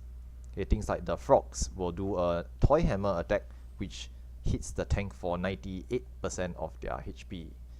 Specifically 49 twice, so Yeah. it doesn't proc Indom. Very important that it doesn't proc Indom. The devs are so mean. But yeah, we usually don't see lah. Usually I just kill them before anything bad happens. Okay, now moving onwards. Okay, as we are dispatching the mobs, I'll just explain about the rooms. Now moving onwards. Okay, just be careful. The trap hasn't been found, so we might want to just be a bit careful about this. It's likely near where the frog that just moved is what Yeah. Shuko said. Yeah. Oh my god. Just YOLOing. Okay, we found it. Nice. Nice. Oh yeah. Good, thanks. Okay, now. It It's was fine. Like we had tanks like nearby to Mm. grab in case. It's just a standby tanks, tanks on standby. Yeah. I mean, I'm on Indom. I do no damage, so this is all I can do. I take things. True, that's true. Oh, I can't use my battery. Wait, I just lost them. They ran away from you. You beat my diamonds. Thank you. Thank you. I am full now. Okay, now, this next set of 6 rooms here has okay, we're gonna trap each. clear the hallway First of all. first. Yeah, we're gonna clear the hallway first of the trash mobs in the halls. So there's like 2 ghosts wandering around. So let's clear those first. And in these 6 rooms here, there's gonna be a trap in every single room. 1 trap per room. So don't wander into the rooms. Let the perceptors go in to scan for the traps. Now perceptors do note that the traps will be overlapping the button in the center. So be very careful when running through the middle. Okay, but remember to scan for the traps. And what's going to happen here is that we need to split our main alliance into 6 smaller parties or smaller groups, with 1 group taking 1 room each. Now ideally we have 1 tank and at least 1 healer per room to keep the tank alive. And what needs to happen is that we need to assign 1 player in each room to step on the button in the middle. Okay, not trap, the button. And once all 6 rooms have someone in the button in the center, the doors will close. 2 mobs will spawn in every room, and the players in the rooms must dispatch the mobs to unlock the doors. Once all 6 rooms mobs have been dispatched, the main doors will open and we will be able to proceed onwards towards the 3rd boss. Okay, so do notice that for this phase or this part of the BA, what will happen is that players will be starting to shout out their rooms element. So for example, okay, Kelly, Siora, Suki, 1, 2, 5 stone, 1 tank, 2 healers, 5 DPS, which is my party. We are going to the earth room. Okay, Holy Giga Chat, 1, 1, 4 fire, 1 tank, 1 healer, 4 DPS. They are going to the fire room. Okay, and so on and so forth. And the main organizer, in this case Kelly, will be keeping track of all the assigned rooms and players, and trying to make sure that every room has at least 1 tank and 1 healer, and all rooms are accounted for. Okay, so if you have been assigned a room, or your party leader has shouted out a room, just kindly go over to your room and stay in the corner of the room.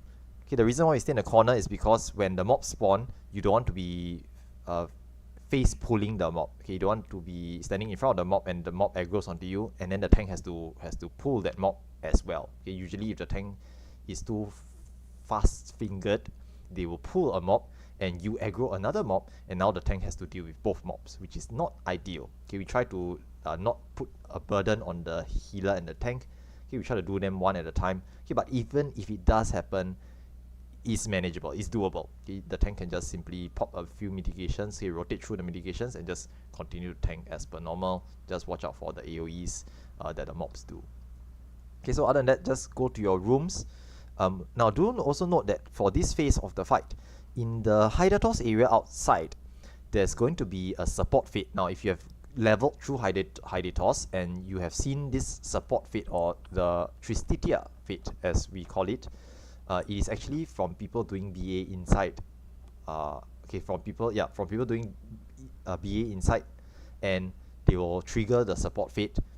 The players outside in Hydatos will need to help us to dispatch the support fate or the Tristitia fate so that we can proceed onwards. Now, if no one's out there or they fail it and it times out, the BA can no longer proceed. Okay, we will not be able to kill the third boss. Okay, but thankfully we actually have about 9 to 10 players out there. Okay, so we and a number of level 60 players, so we should have no problems with dealing with the support fate. Just do note that the support players out there must have dispel, not like our poor performance earlier on where no one had it. Someone out there needs to have dispel, and they need to be able to use it properly to enable ensure that the support fate is cleared. Okay, if there's no dispel out there, then they will just die from the from the boss's buff, which is it's a bad time. Okay, other than that, once everyone's ready, we'll just do ready checks. Okay, once Okay. Yep, no worries. Once all 6 Yep. parties are ready. Now, do note if for this phase of BA, you can use shout, because the players in the earth and fire room cannot hear the players in the ice and water room and vice versa. So kindly use a shout just for this part of BA, because we are too far apart. The yell cannot reach the opposite end. Yep. Okay, other than that, once all parties are ready, we will set a pro time and get started. Okay, stone ready, water ready, wind ready.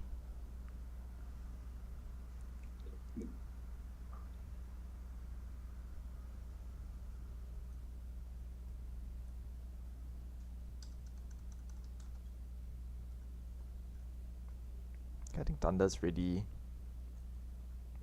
Waiting on ice and what's the other one?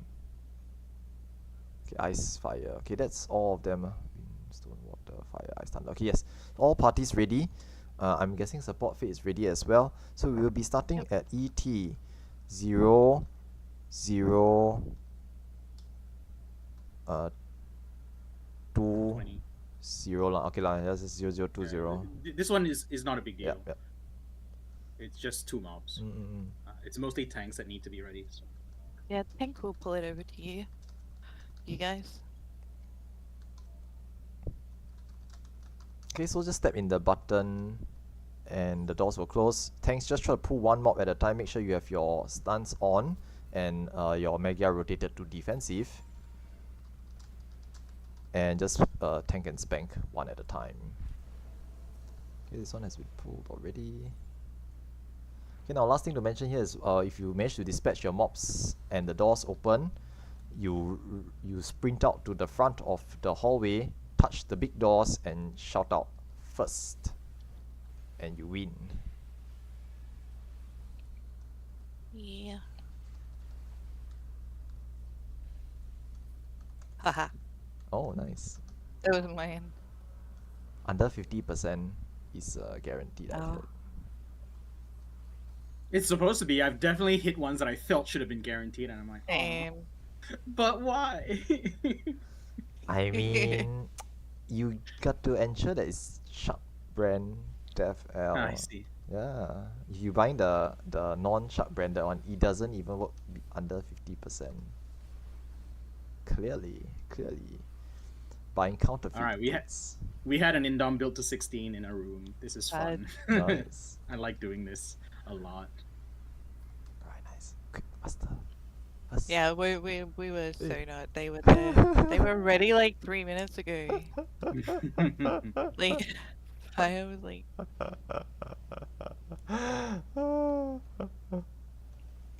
Okay, moving on, the main doors have opened. We are now retracing our steps up to the original set of 6 rooms. Now, if you happen to see a treasure coffer here, this is a bonus treasure coffer for special... No, okay, no, this is the Raiden Arena. It means you've forgotten to pick up your treasure coffer here. So if you happen to see a treasure coffer here, do understand you forgot to pick it up earlier on. Please don't forget a second time. This is the last time we walked past it naturally. So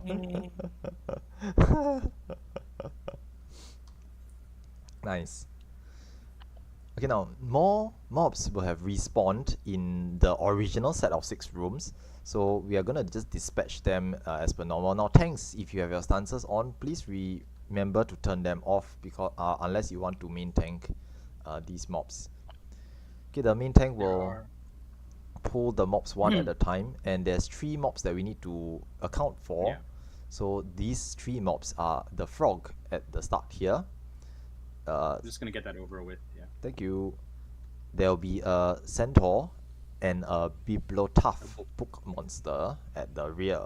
Now the reason why I'm calling out these 3 mobs is because these 3 mobs will wander around in this hallway, sometimes walking into rooms and being out of sight. The Alliance may miss them, walk past the room, and they will appear behind the Alliance and start to ambush players from the back of the group. So we try to account for them to make sure that that doesn't happen. I've seen happen before a couple of times. By accident. What by accident? Clearly it was an accident. Mm-hmm. In any case, the book is up ahead and the centaur is there as well. So all the Mm. mobs accounted for. Same rule as the previous centaur. It needs to be slept. Don't sleep too early. Just like Kelly. I'm sorry, what? Did you say Random slap? call out. No. No, Slaps. Not slap. Oh, I see. Yeah. Needs to be slapped. You do. You do. You need to be slapped. A lot.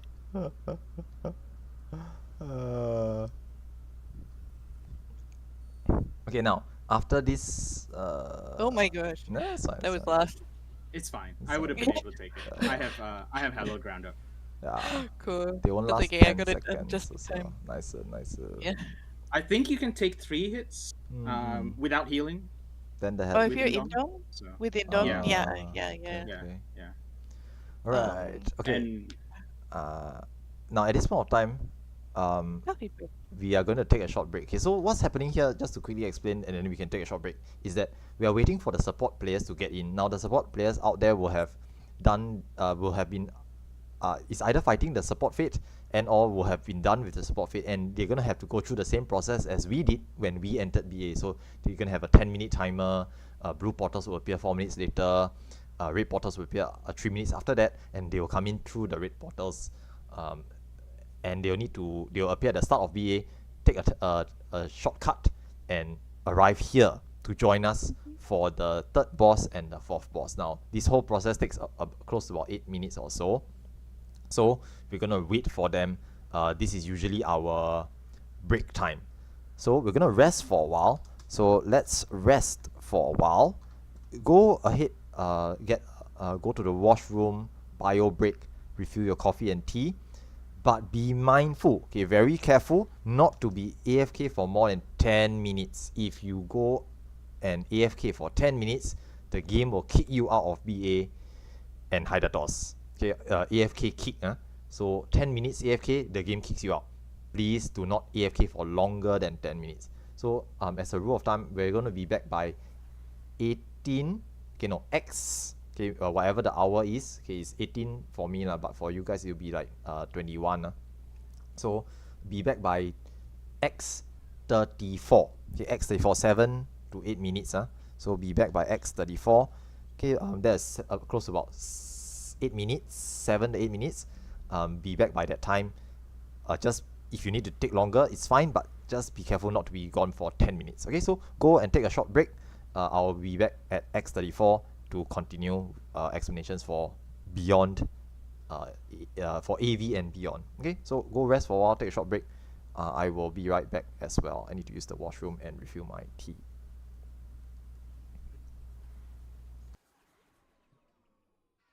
Okay, for those of you wondering what's happening at the back here, here on Materia we have this Is this only a materia thing? I mean, it is. I've never seen it done anywhere else. To be honest. Oh, interesting.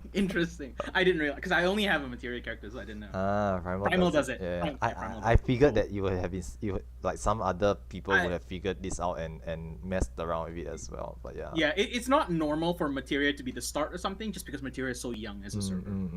That's true. But yeah, this is what they call the slumber party. So for those who want to, you can just stand the AoE because it just makes you fall asleep just like me. So feel free to just. The meme is, everyone who is a BA addict is sleep deprived, so this is how we get to sleep. The funny thing is, when you are asleep, it also slows down any animation you're going, so any continuous emote will be slowed down through the sleep status, and it's very fun to watch. So like my diamond dust right now. Yeah, all the dust is slowly going away.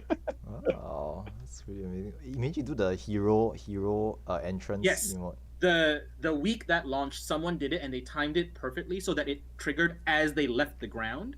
It took them like 15 seconds to come back down again. Yeah. Are you watching experimentation? Look at the emote. Weren't you gonna get not that I'm rushing you away, but weren't you gonna get like tea or I something? need to go get tea. Be right back. Yeah.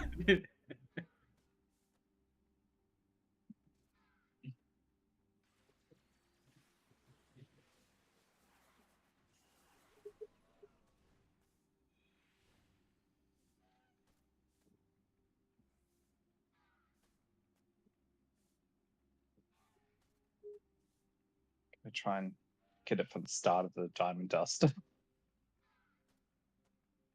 Do you still have sleep? Because you get resistant at some point. Nice. There we go. Yeah. Nah. Yeah, I figured that was enough times that I thought you would have been resistant by now. Yeah.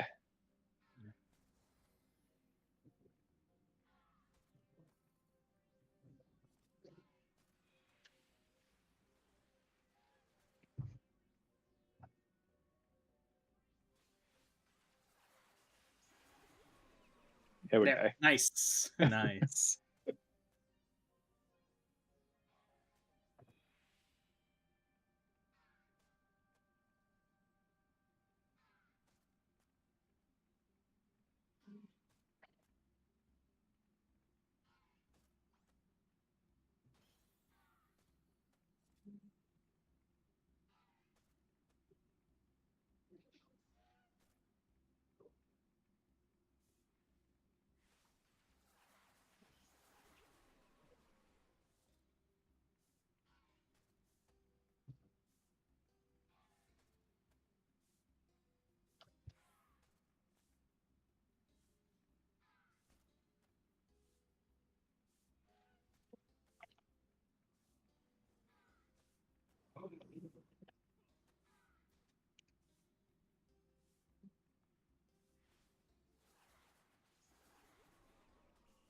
Oh, there we go.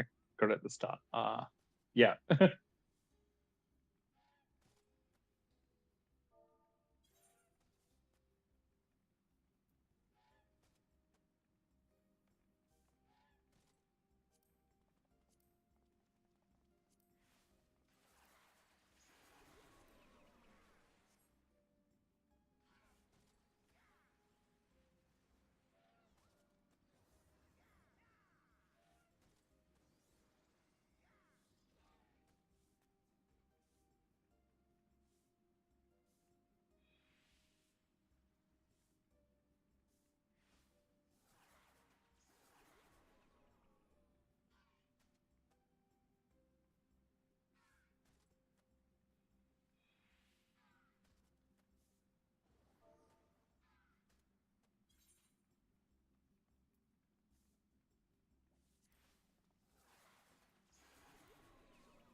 anyone who is in a party or is a party lead and your party doesn't have like full members, you can just grab some of the support players coming in.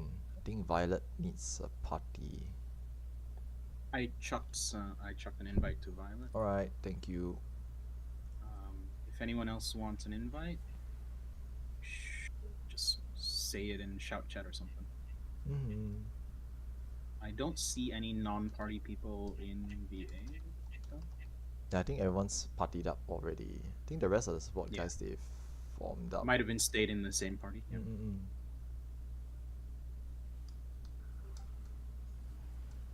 Hello. I'm looking for North and South Wyverns, please. I think Sindreta shouted they can do south.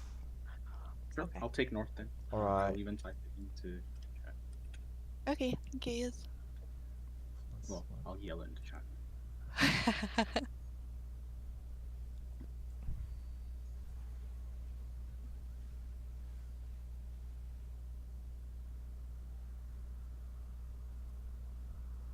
Okay, it's X34 X34 time check.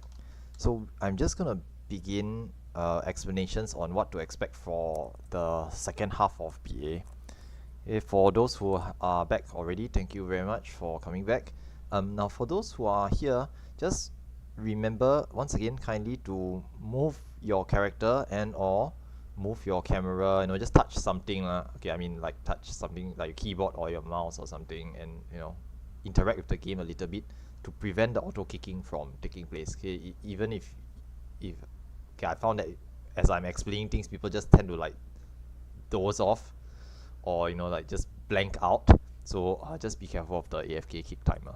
Okay, now I'm gonna explain what's gonna happen for the next half of BA. So what's gonna happen is that from this point onwards, we are going to be seeing 3 more encounters. Now the boss number 3, Absolute Virtue, is behind us. He's that gigantic floating purple pink fairy thingy at the back. That's called Absolute Virtue. It is a wind aspected boss, so you can actually rotate your Magia to the correct element and let your Magia recharge itself as I'm doing explanations. Okay, it's wind aspected, so for most defensive players, they should be on wind. For offensive players, you should be on ice. Okay, now after AV, there's 2 trash mobs before the final boss Osma. So we essentially have just 2 more boss fights and 1 more trash pool. Now from this point onwards, moving forwards, we no longer need certain actions. So we don't need perception anymore. We don't need refresh anymore. We don't need defensive wisdoms as well. Okay, for those of you who are bringing Plate Bearer, okay, Plate Bearer has helped you get this far. But moving forwards, ideally from boss 3 onwards, if you have brought an offensive wisdom, okay, most of the time it is recommended that you switch out your defensive one for an offensive wisdom. Okay, this is mainly because for these next 2 boss fights, failure to handle the mechanic usually means you just die anyway. You just get one shotted or two shotted. Okay, unless you're stacking defensive actions, in which case then you are just turtling and not really contributing to the fight much. Having said this, if you don't have any offensive action, it's fine. Okay, just stay alive and continue to DPS. As I always say, dead DPS do no DPS. So just try your best to stay alive and contribute as much as you can to the fight. Now, AV and Osma, the last 2 bosses, have DPS checks. AV is approximately 7 minutes 30 seconds long, and Osma, the final boss, is 10 minutes and 30 seconds long. They will enrage after that point of time, hence the need to push DPS. Now, having seen our performance so far, I'm not worried about DPS. We are pushing tremendous amounts of DPS, so if you are new, don't worry too much about trying to contribute as much. Just try to keep yourself alive. Okay, the veterans and the regular players will will carry the brunt of the DPS. You just try to do the mechanics as best as you can and just focus on staying alive. Now, AV itself, Absolute Virtue, wind aspected, and there's 2 mechanics that you need to look out for in this fight. Now the first mechanic is called IDOS. Now IDOS, what happens is that AV will place bracelets on its wrists, and the bracelets will either be a light or a dark color. Depending on the color, you need to resolve the mechanic by going to the opposite color or going to the safe color. Now this mechanic manifests in two different ways. The first mechanic is AOE puddles appear in the arena of two different colors. Okay, both. Now the colors are either a light color, a light whitish color, or a dark purplish blackish color. Okay, so I will call them light or dark respectively. Now colors of both light and dark puddles or AOE puddles of both light and dark will appear, and the dangerous color, okay, the color of AV's bracelets are considered as the dangerous color. Now for the purposes of this explanation, I will take dark as the dangerous color. So the dark colored puddles will expand after a short amount of time, and all the puddles will explode. You need to be away from the dangerous color, ideally hugging the edge of a light or safe colored puddle at the edge of the arena, or in between two safe colored puddles. There is usually safe there. Okay, so once again, move away from the dangerous colored puddles, usually hugging the edge of the safe colored puddle, either at the edge of the arena or in between two safe colored puddles. Now if you're unsure where to go, the majority of us players will all be moving to these same safe spots. Find a large crowd and try to stay tightly packed with them. Okay, the AOE puddles will expand after a short amount of time. Okay, the dangerous colors will expand and all of them will explode. Now you cannot be standing in a puddle when they explode, okay, obviously, but it is safe to run over the puddles before they explode in order to get to a safe spot. Okay, be mindful that you can run over them to get to a safe spot if necessary. Okay, I've seen people hesitate to run over them, thinking that it's not okay to step into them. It's okay to run over them to get to a safe spot, but you cannot be standing in them when they explode. Okay, so try to find a safe spot, get to one, and you will survive it. Okay, this is the first mechanic. Now the second mechanic is impact stream. Same thing, IDOS happens, dangerous color appears on his wrist, and then AV will bisect or split the arena into two halves, light and dark half. Assuming that the dangerous color is dark, I will say go to light, go to light. Simply stand on the light half. The arena will explode. Okay, those standing on the light half will survive. Those standing in the dangerous half, generally you'll just die. Okay, if you're on the wrong color, you just die. So try to go to the correct half. Now healers, take note that during this mechanic, there's still incoming damage. Remember to heal through it. Midway through the fight, AV will be untargetable and fire off 3 consecutive impact streams, one after another. Listen to my callouts then. Healers, remember to heal through that phase as well. Okay, sometimes I see people not getting heals and then they just die from taking 3 AoEs one after another. Okay, so just remember to heal for that mechanic. Okay, now the second major mechanic for AV is called Turbulent Aether, and for Turbulent Aether, what happens is that 8 random players will be marked with an orb and tether. Now this orb and tether, if you are marked, you must resolve that mechanic. So please pay attention to the mechanic when it does happen. Okay, I will say something along these lines. Turbulent Aether, check for tether, check for tether. So you need to stop and check if you have the tether. Now if you are tethered, you will see an orb and a tether attached to you. This orb tether will be either a light or dark color, and what you need to do to resolve it is to look for a puddle of the opposite color from your orb and tether and stand in the puddle. Let the orb approach you. Okay, the orb will slowly move towards you. If you touch it or it touches you, it will explode. But you need to stand in the puddle of the opposite color. Now staying in the puddle of the opposite color as your orb and tether will mitigate most of the incoming damage, thus resolving the mechanic. Okay, so once again, if you are tethered, check your tether color, find a puddle of the opposite color. There will be exactly enough for everyone. 8 players with Op and Tether, 8 puddles for each of these players of the exact number required. So if let's say there are 6 players with light Op and Tether, there will be 6 dark puddles and vice versa. Okay, so find the puddle of the opposite color, stand in it, let the Op hit you, it explodes, and you have resolved the mechanic. Come back to the party for shields and heals.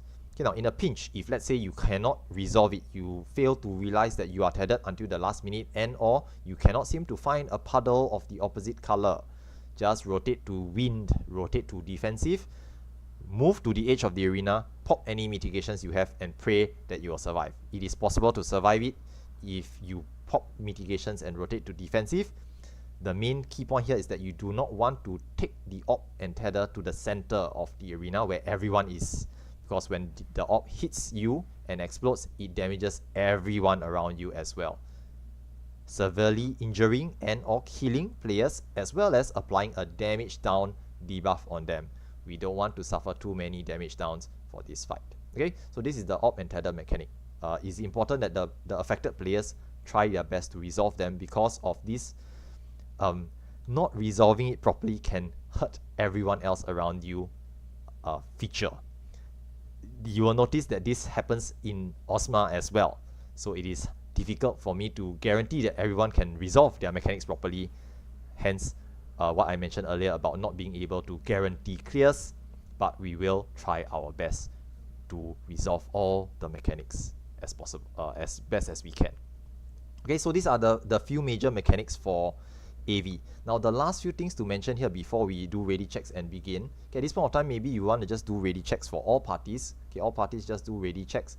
If there's anyone who is not back yet or who is not ready, please sound off to us. Okay, please let me know. Okay, but otherwise we will do ready checks at this point of time. Okay, and our main tank for this fight is Tryhard. Okay, now Tryhard is somewhere at the front here. I'm going to point them out. Okay, you will see me, oops, my emote lock is turned off. Okay, you will see me doing a point emote on Tryhard, and if you click on their name and target them, you should be able to select them and mark them with a sign, okay, a cookie, a donut, something, because the main tank in this fight will take an AoE tank buster. Every time a tank buster goes out, if you are standing near the main tank, you're gonna get clipped by that tank buster and very likely just die. So try to move away from the main tank, give them a lot of space. When tank busters appear, I will call out tank buster, move away from main tank. Okay, please move away from Tryhard. Now Tryhard will try their best to move away. Okay, they will try their hardest to move away from other players, but if they are surrounded by random players, there's nowhere for them to go. They're gonna have to clip a few of you guys, so just give them a lot of space when possible. Okay, yes, as Eric has stated, Aurora Wind is the tank buster. Just move away during that time. Okay, do note that there's going to be a lot of things happening at the same time sometimes. Okay, now the other thing to mention here is that in this fight there will be ads. Now ads are called wyverns, and we have assigned 2 players to hold or tank the wyverns. Basically, there's a north and south wyvern tank. All they do is they just turn on stance, hit the wyvern, hold the wyvern in place, all the DPS burn the wyvern ads down. Okay, if you have lost, you have Def L, you can swift cast Def the ad, and the ad may be affected by it. If it just dies, it's a very good DPS increase because we don't have to focus fire on the ad anymore. Okay, so you can try to def it, but do note that the ads, if left up for too long, they will cast explosion. It's as bad as it sounds. So focus on the ads when necessary. Okay, do note that the tethers, ads, and tank buster usually all happen at the same time, so it's gonna be a bit messy. Try your best to focus, stay alert, and resolve mechanics when possible. Okay, other than that, for everyone here who is ready, come forward beyond the purple line. Okay, just come forward beyond the purple line to let us know that you are here, you are present, you are ready to begin. Okay, do your checks. Okay, Magia board check, food check. Okay, use food. By now it's been more than 30 minutes since I last mentioned it, so pop some food. And we'll just try our best lah. Okay, listen to callouts and try our best. Okay, so ready checks have already gone out, so we're gonna start at ET. Okay, let's set 0950. Okay, ET 0950. Okay, so try our best lah. As usual, limit break 2 at 0948, range and casters LB. Limit break 1 at 0949. Okay, just fire it off. Anyone can use it. If you don't use it, it's just wasted. So just remember to use it. Okay, and listen to callouts.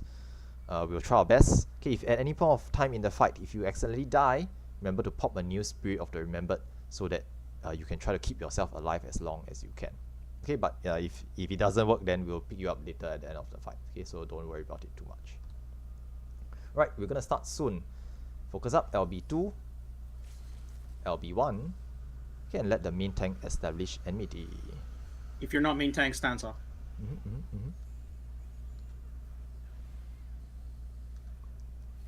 Okay, there'll be a couple of red whites at the start. Okay, actually, it's just one red white. This is called Meteor. Just remember to heal and shield through.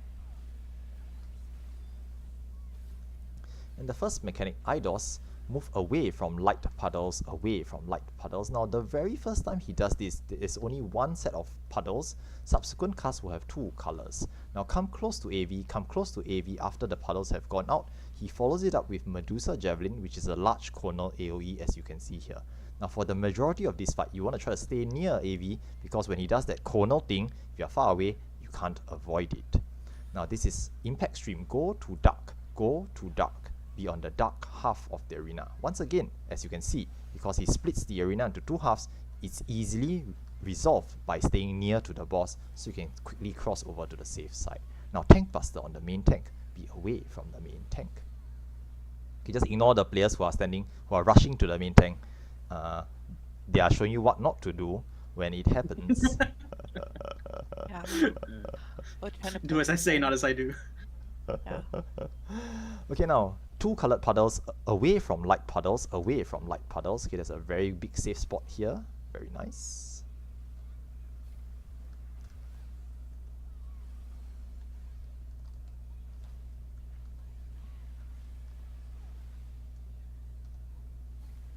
Okay, and we'll be seeing red, white, and tethers soon. Okay, another red, white. Remember to heal through. Our damage is so good. I know, right? Oh yeah. Like This is really good damage. This is not normal damage, I would point out as well.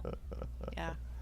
Alright, tethers, Turbulent Aether, incoming, check for tethers, check for tethers. Now wait for the Medusa Javelin to appear and then get ready to go. Okay, go to your puddles, look for a puddle, and stand in it, let it pop on you. Now, incoming Can't Tank find one. Buster, Take it to the edge. incoming Tank Buster. Okay, just heal up, no worries. Again, another red white shortly afterwards. Double meteor, actually. Okay, just heal Fine. and shield. Now, shortly after this, AV is going to become untargetable. You want to rotate to defensive Magia, pop some mitigations, use Hurricane Potions if you have, and just stay alive. There will be 3 impact streams, one after another. Okay, just try our best to stay alive. Musta, you can refresh here. Never mind. Okay, now first impact stream is dark. Go to dark. Okay, stay near the center. There's going to be 2 more. This is light. Go to light. Remember to heal through. There's still a small amount of damage coming in. Last one is dark. Beyond dark. Now after this, pop sprint. Run away from the proximity in the middle. Okay, go all the way out as far as you can and come back close to AV after he lands. He will follow it up with an Medusa Javelin. Now finally, once all this is done, orientate yourself away from the main tank. He follows it up with a Tank Buster centered on the main tank. Okay, seeing as we how good DPS we have, we shouldn't see too many more mechanics. Just try to burn AV down before the next set of ads. Yeah, we're not gonna see wyverns. I know, right? That's good. Like DPS too good. that's awesome. You didn't even Nice. see half the mechanics. I know, right? Okay, now there's a Uh. treasure coffer at the front and one dead player at the back. So remember, grab your treasure coffer first. And healers, thank you very much. Help to res the dead player. Now, do note one thing I want to mention briefly for resing. Do understand that reses in BA is kind of expensive. So do appreciate your healers, lah. Okay, the learning runs tend to attract a lot of really nice nice players who generously sacrifice dead players for without being asked, but do understand that it's not something that is expected. Okay, you shouldn't expect it as an entitlement. We've seen some kind of not very nice behavior from in random runs before, so just understand that they are not free. Don't expect it from the healers, and remember to thank them afterwards as well. I mean, the treasure is important because you want to get the treasure first before you sacrifice yourself. There's a reason for it, but yes, the treasure, just remember to pick it up as well. Well, I'm just running. All right, now See. we are making our way forwards. Oh, okay, it's dead. And 'Cause I go, okay. oh, nice. I'm Okay. good. Okay, and there's gonna be 2 trash mobs at the top of the stairwell here. Now, these 2 trash mobs, nothing really special about them except that they are the last 2 mobs that we'll face before the final fight, Ozma. Now, for these 2 trash mobs, what we normally do is we use them as DPS batteries. In other words, don't go ham on them. Just hit or Still charge gauge. your gauges if you need to. So things like machinist hit gauges, black and white mana for red mages, samurai sand or stickers kenki gauge, reaper blood gauge, or whatever gauge you have to build, use them to build your gauge. Don't unload your burst on them. We are going to use them to charge our gauges so we can open on Ozma. Okay, do also note that they will do a skill call on the properties of darkness, which must be stunned. As a tank, and especially as a paladin, I usually hold my stun for them, so don't worry about it. Let the tanks handle it. Okay, so try hard, go ahead, start to pull one first, and then we can just slowly build our gauge on the first one. Okay, I think in certain places they tend to hold wait 30 seconds in between pulls for, I think, cards, for cards. Astrologian cards, but generally I think it's not really necessary. Okay, just go ahead, pull the second one as well. Okay, it should be alright lah. And after this, once this one is killed, will be there'll be a cutscene for new players. So cutscene enjoyers, just enjoy your cutscene. And afterwards, we will be facing Ozma, the final fight in the Baldesian Arsenal. Just a quick thing that I'm seeing in chat at the moment. If someone outside of BA is free, just pick them up and it's added to your party and you'll still get LB3. So yeah, just like kidnap someone from the outside to add to your party. Okay, now before anything happens, okay, those watching cutscene, just enjoy your cutscene. Now okay, Well, right. I Oh, see, I okay. see. Okay, now at the front of this bridge here, okay, I'm going to begin the Ozma explanation. This is going to take a bit of time, so do get buckled in. There's a lot of organization to be done here. Now, first things first, do not step on the shiny glowy button at the front.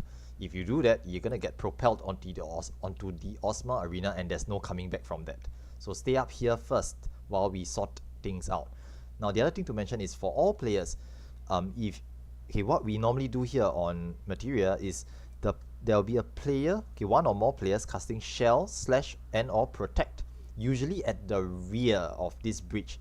Go and line up, form a line, get your Shell and Protect at the rear, bow, say thank you to that player casting it, and then step out of the line. The next person steps forward to get their Shell and or Protect. Okay, so just help to form up a line. This makes it easier for the person casting it to identify who needs Shell and or Protect. Okay, so thank you very much for all the Shell / Protect casters. It's very much appreciated. Okay, and as that's going on, I will sort of begin explanations. Now you will see a macro being posted here as well. Okay, there's going to be a lot of things to settle. Let's just try to get these done in a brisk manner. Okay, now first things first.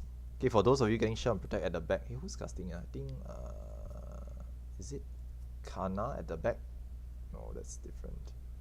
Leo Fire is casting Shell and Protect at the back. So thank you very much, Leo Fire. I think there's maybe multiple players. Come further to the back. They're all the way here. So get shield and protect further at the back. Just come forward, guys. Thank you very much. Okay, get a shield and protect at the rear. Say thanks to Leo Fire and move out of the way too far back. It's a secret back alley shield protect. It's got a different potency, slightly better than the usual version. Hence the need to be further at the back. Okay, now next. Now for those who have, okay, for if you're still queuing, just get a shield and protect first. Now if you open up your mini map, you will see that the Osma arena once you've gotten your shield and protect, you can actually inch closer to the front and look into the arena itself. Once again, being careful not to step onto the shiny glowy button at the front, because that will send you onto the arena itself. And when that happens, I get a bit nervous because early pulls are a thing I've seen happen before. Okay, now the Osma arena itself is a ring or donut shaped platform with 3 rectangular shaped protuberances, okay, or 3 rectangle platforms sticking out of it, one on the east, one on the west, and one on the south. We will need to split our alliance into 3 main groups: east, west, and south, main tank party and sub tank party. So MT parties and ST parties for east, west, and south. Okay, now if there's only 3 parties, it's MT parties for each platform. If there's more than 3 parties, 4, 5, or 6 parties, we'll have ST parties for each platform as well. If there's a full complement of 56 players, okay, 48 players from the original group and 8 more from support, which is the 7th party, the support party SST will usually assign themselves to one of the 3 platforms to assist with any gaps in our alliance. Okay, so this is what usually happens. Now you will notice players shouting and or yelling out certain things. So as an example, Arismont 115 MT south, Pain Flare as well. This means Arismont's party 1 tank, 1 healer, 5 DPS will be main tanking the south platform. They will also be handling the mechanic known as Pain. Okay, we tend to use the auto translation Pain Flare, but it refers to a pain mechanic that happens during the triangle form and is usually handled by a healer. Okay, but anyone can technically handle it. Usually healers and or tanks are best suited to deal with it. Okay, but it's a different mechanic that happens during the triangle form, and usually healers will deal with it. If you are new here, don't worry about it. Okay, let the veterans, let the healers who have done it before or have experienced BA deal with it for now. Okay, you can learn these things after the run is over. Okay, you can ask questions about certain things that aren't fully covered in this learning run in our Discord after the run has concluded. Okay, but for today, just focus on doing the main mechanics first, staying alive, and handling all mechanics that you have been afflicted with. Okay, now, other than the organizational things happening, so main tanks and sub tank parties on east, west, and south, okay, as well as Pain Flare on east, west, and south, there will also be the Osma mechanics. Now, the Osma mechanics, there's 2 mechanics that you need to look out for. Okay, now once again, this explanation is going to take a bit of time, so do remember while you're like standing around listening to me and falling asleep, do remember to move every once so often. Okay, generally speaking, this is going to take about around 10 minutes. Now, Osma mechanics. The first Osma mechanic is known as Meteors. Now, Meteors happen during the spiked ball as well as triangle forms of Osma. Okay, Osma starts as a sphere, it starts as a ball, and it changes forms throughout the fight. Every time it changes to a spike ball form or triangle form, okay, bearing the very first transformation, which is just a demonstration, okay, bearing the first spike ball form, every other spike ball or triangle form will come with Meteors. Now, Meteors is the #1 killer for BAs. What happens is that 2 players on each platform will be marked with a massive AoE marker that covers nearly the entire platform. Now, these 2 players who are marked with Meteor must place the Meteor one to the rear right corner of their platform. The other one must be to the left. On the ring-shaped platform, there's a button on the ring. Unfortunately, we don't know who is going to be marked with Meteor. We cannot predetermine this. So everyone must know how to resolve them. Hence, 50-50 chance. yes. You either get marked or you don't. I mean, that's not wrong. Okay, if you get marked with the meteor, you will need to know how to resolve it. So kindly know how to resolve meteors. Now, as I mentioned earlier, one goes to the rear right corner, the other one goes to the left on the ring-shaped platform. Now, to assist with where to place the meteors, what's going to happen is that we are going to place waymarks for every single party. So later on, when we jump down onto the platform itself, all parties help to place the markers at the for your party. Remember, waymarks and signs are party specific, so only your party can see it. Okay, so help to place the waymarks later on. If you don't see the waymarks, let your party know so that we can help you to place the waymarks later on. Okay. If you have the meteor, put one to the rear right corner, the other one to the left. On the ring-shaped platform, there's a button, there's a button there. Now, these two players must go to the waymarks, place the meteor, and come back to the party for shields and heals. Now, the meteors will be a proximity marker, so once you place them, remember, come back to your party.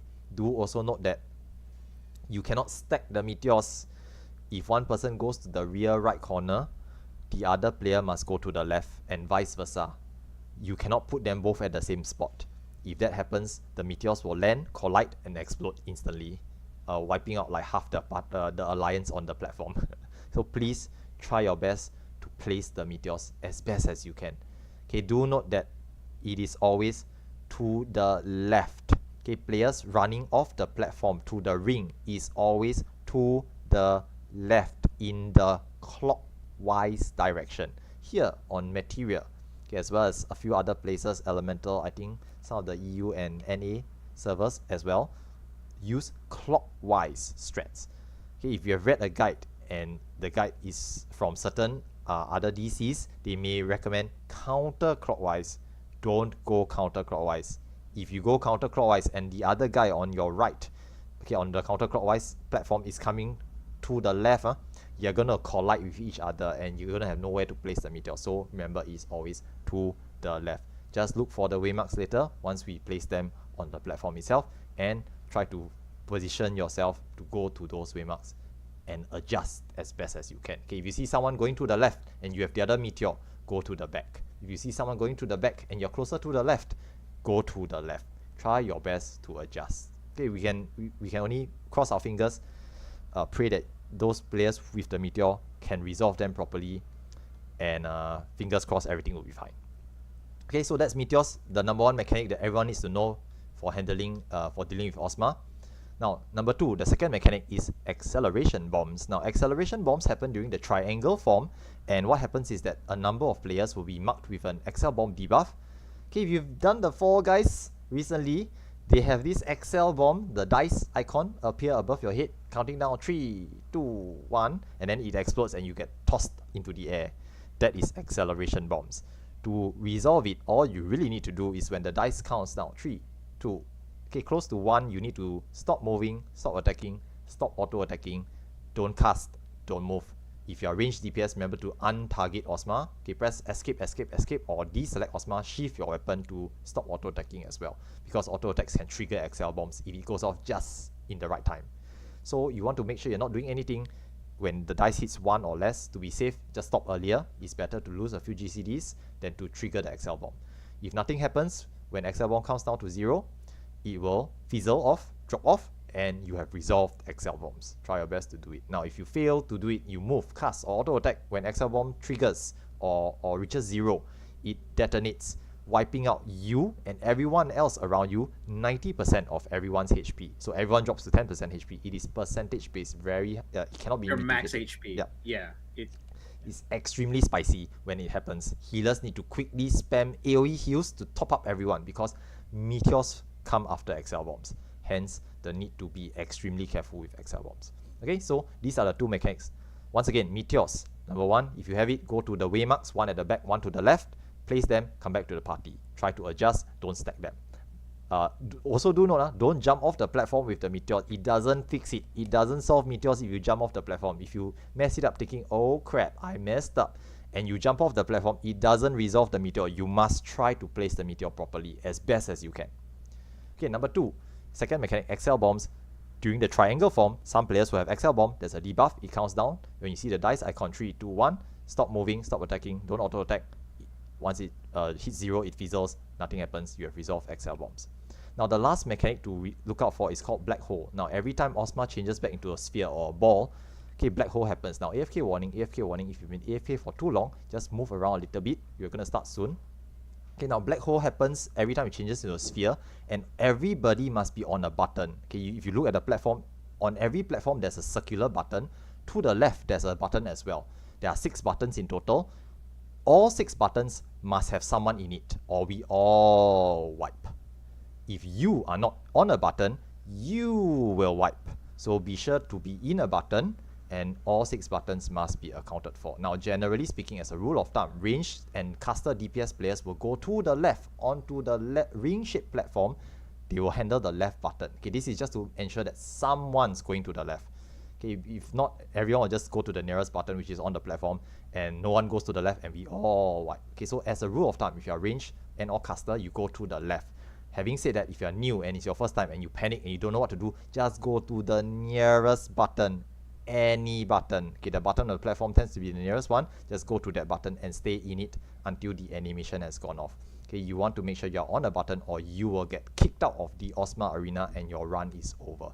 Now, do note that if you are dead on the floor, even if you're on the button, Ozma does black hole, you will still get ejected into Hydatos outside. Your run is technically over. So try to stay alive for as long as you can. Unfortunately, for this fight, if you die and Ozma does black hole, that's it. You are wiped from the arena. You cannot clear BA in that manner. So try your best to stay alive as long as you can, okay, until the run is over. Okay, do note that if you are dead, don't space out, because midway through the fight, I've seen healers rezzing dead players mid-fight. Be alert at all times. If the res comes just before black hole, you must quickly go to a button and be on it to resolve it, to stay in the fight. Don't let the healer's sacrifice be in vain. Okay, other than that, we are going to do ready checks. So ready check, and we will carefully start to jump down. Now, once you jump down, do not fall off the platform. Do not fall off this initial platform. You will die if you fall off it. Carefully go to your correct platforms. Number 2, do not target Ozma. Do not target Ozma. If someone hits Ozma early, the fight starts immediately, and Ozma starts by hitting 3 players with a tank buster. Be very careful about it.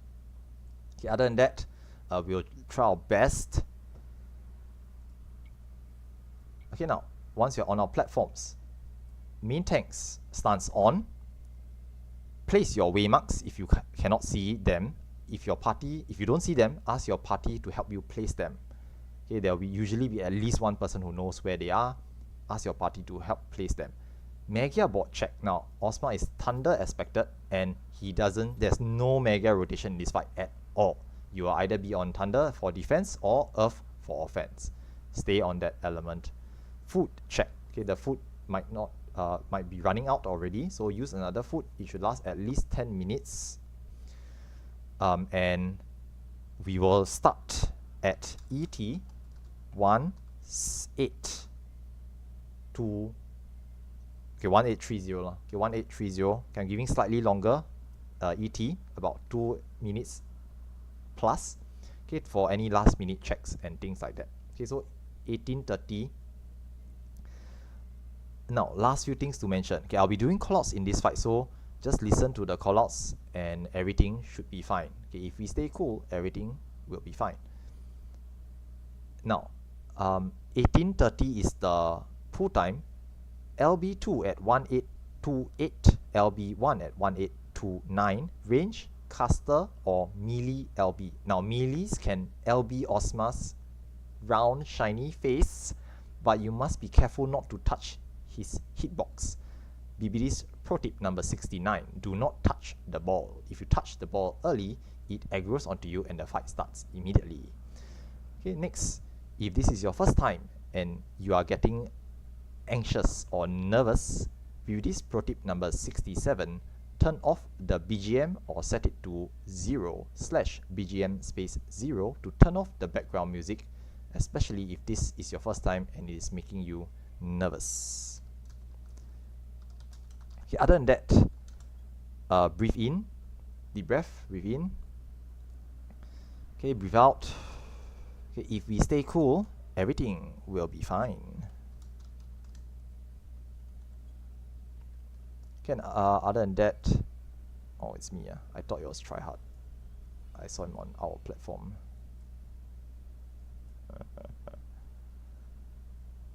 Okay, other than that, just stay focused. Okay, the braveries are going out. Okay, those who need to charge their focus L and or del, go ahead and use them. I'll do callouts. Stay calm. If you die, pop a new spirit. If you fall off the platform, do understand that you will respawn on the south platform. Find a chance to go back to your party and join them for the heals. Okay, we're going to be starting soon, so try our best. Good luck. And LB2 now, LB1 now, and main tanks established. Now Osma opens up with heavy hitting tank buster like auto attacks on the 3 main tanks.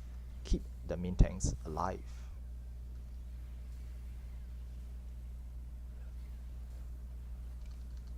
Now the first mechanic will be to move to the rear. So once he starts changing forms, go to the rear, go to the rear. Staying stacked together as a group, move forwards carefully to the front. The spike ball form does a split damage auto attack that must be shared.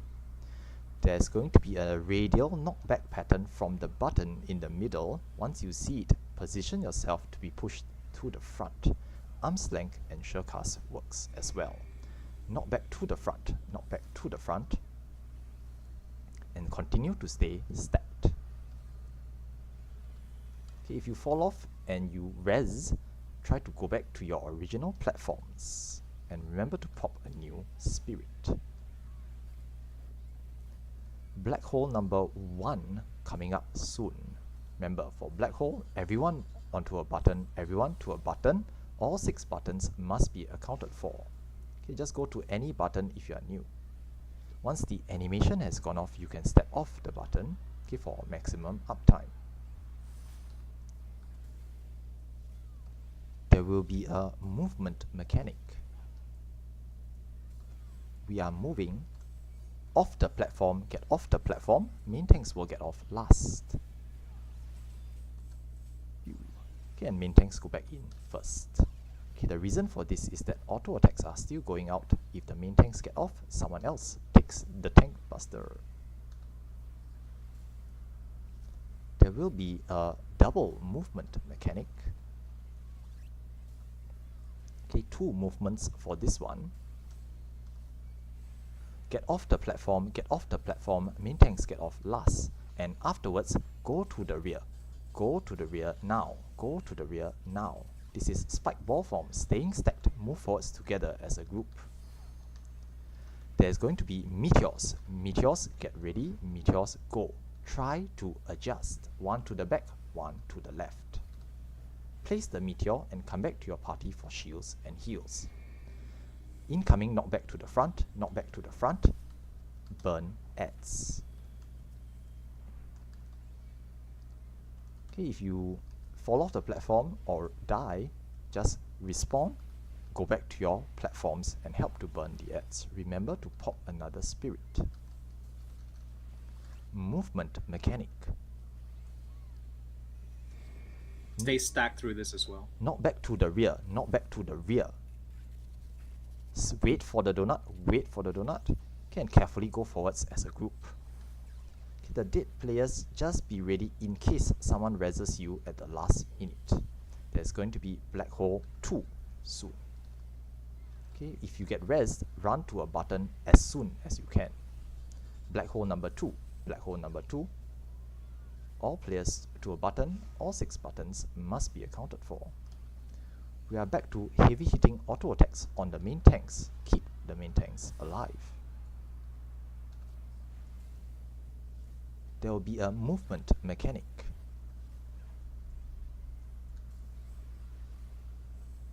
get off the platform, get off the platform. Afterwards, go to the front. Go to the front now. Go to the front now. Square form. Main tanks bait line AoEs away from the party and pop orbs. Party members do not hit the main tanks with the stack marker. Small incoming knockback. Can continue to bait the line AoEs away from the party, aka don't laser your party like Typhon does.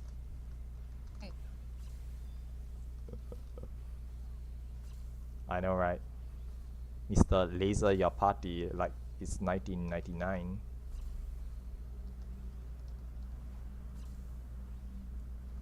Movement mechanic.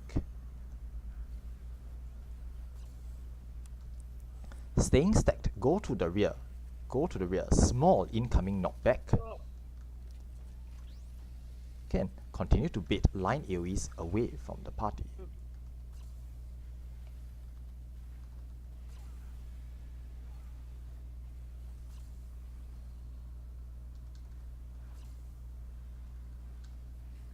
Okay, get up, go to a button, everyone to a button. All 6 buttons must be accounted for.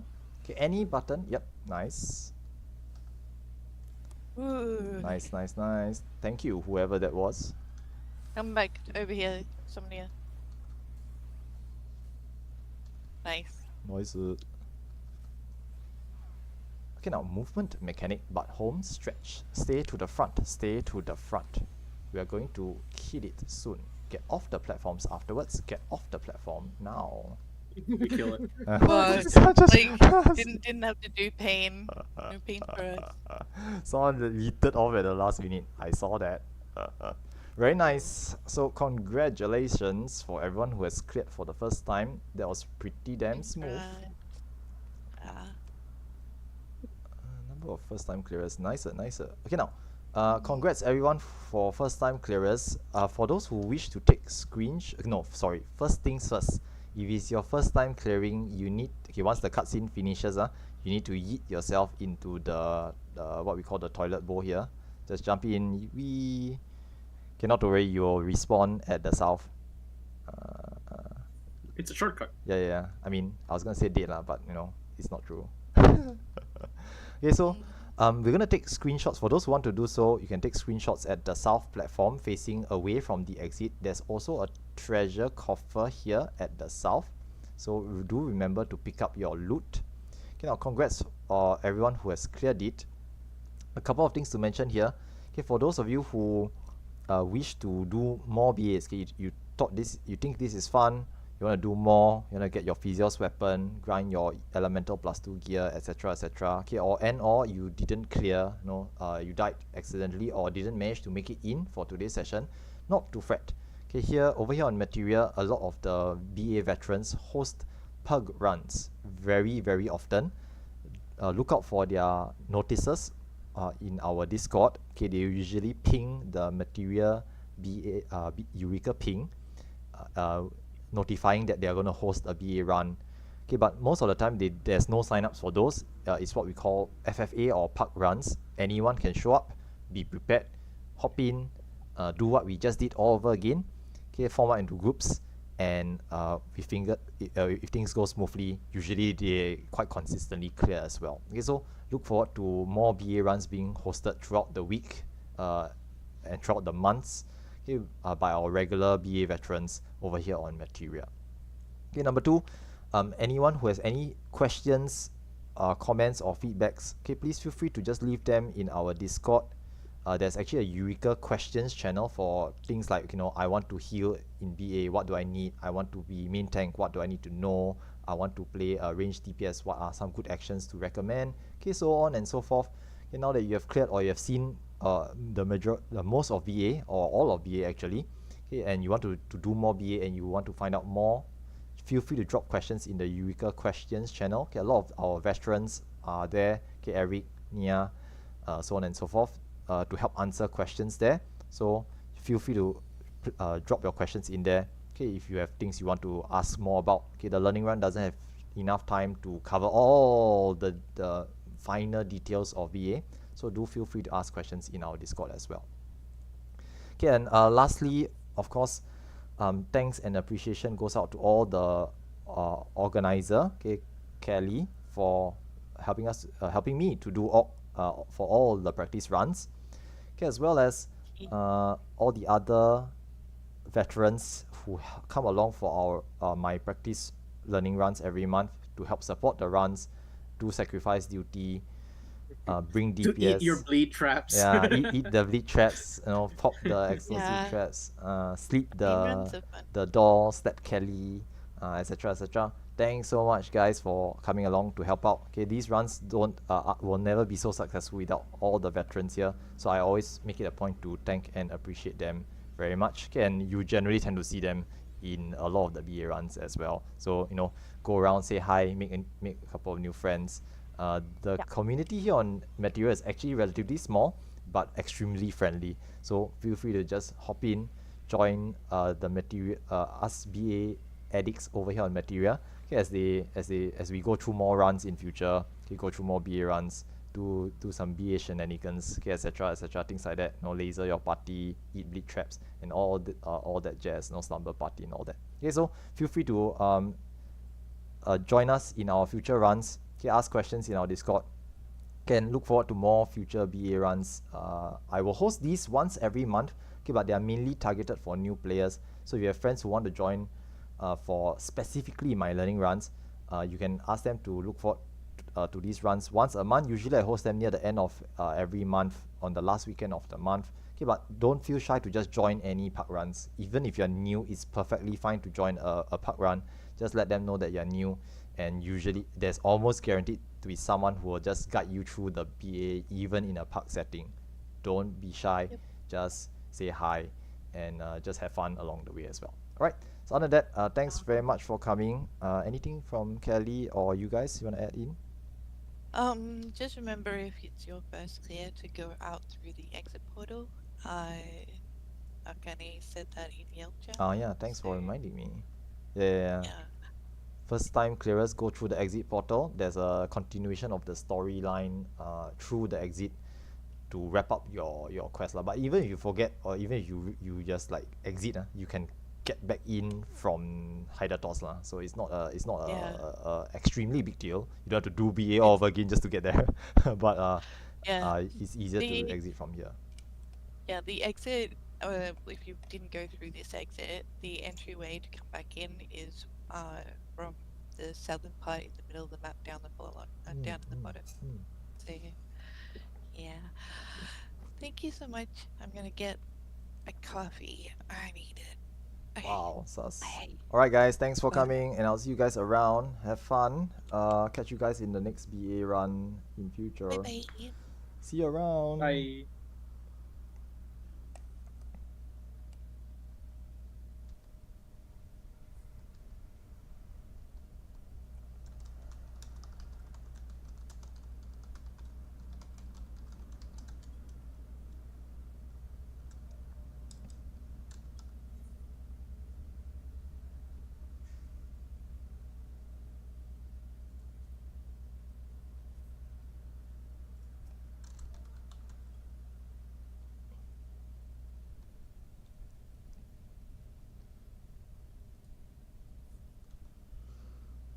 Alright, so that was it. Another successful BA run.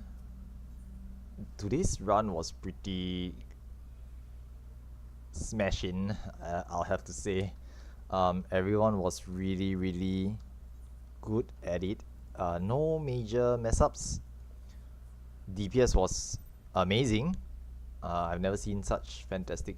I mean, it's been done before, but usually you don't expect it from a random pug run or fresh group runs. So all things considered, that was pretty good. That was pretty darn amazing. Hence my surprise at the extremely good DPS for today's run. Like, we saw only 2 black holes and that was it. We didn't even see wyverns for AV. Raiden was at 40% when he phased into his lateral Sentetsuken. So that was pretty damn amazing.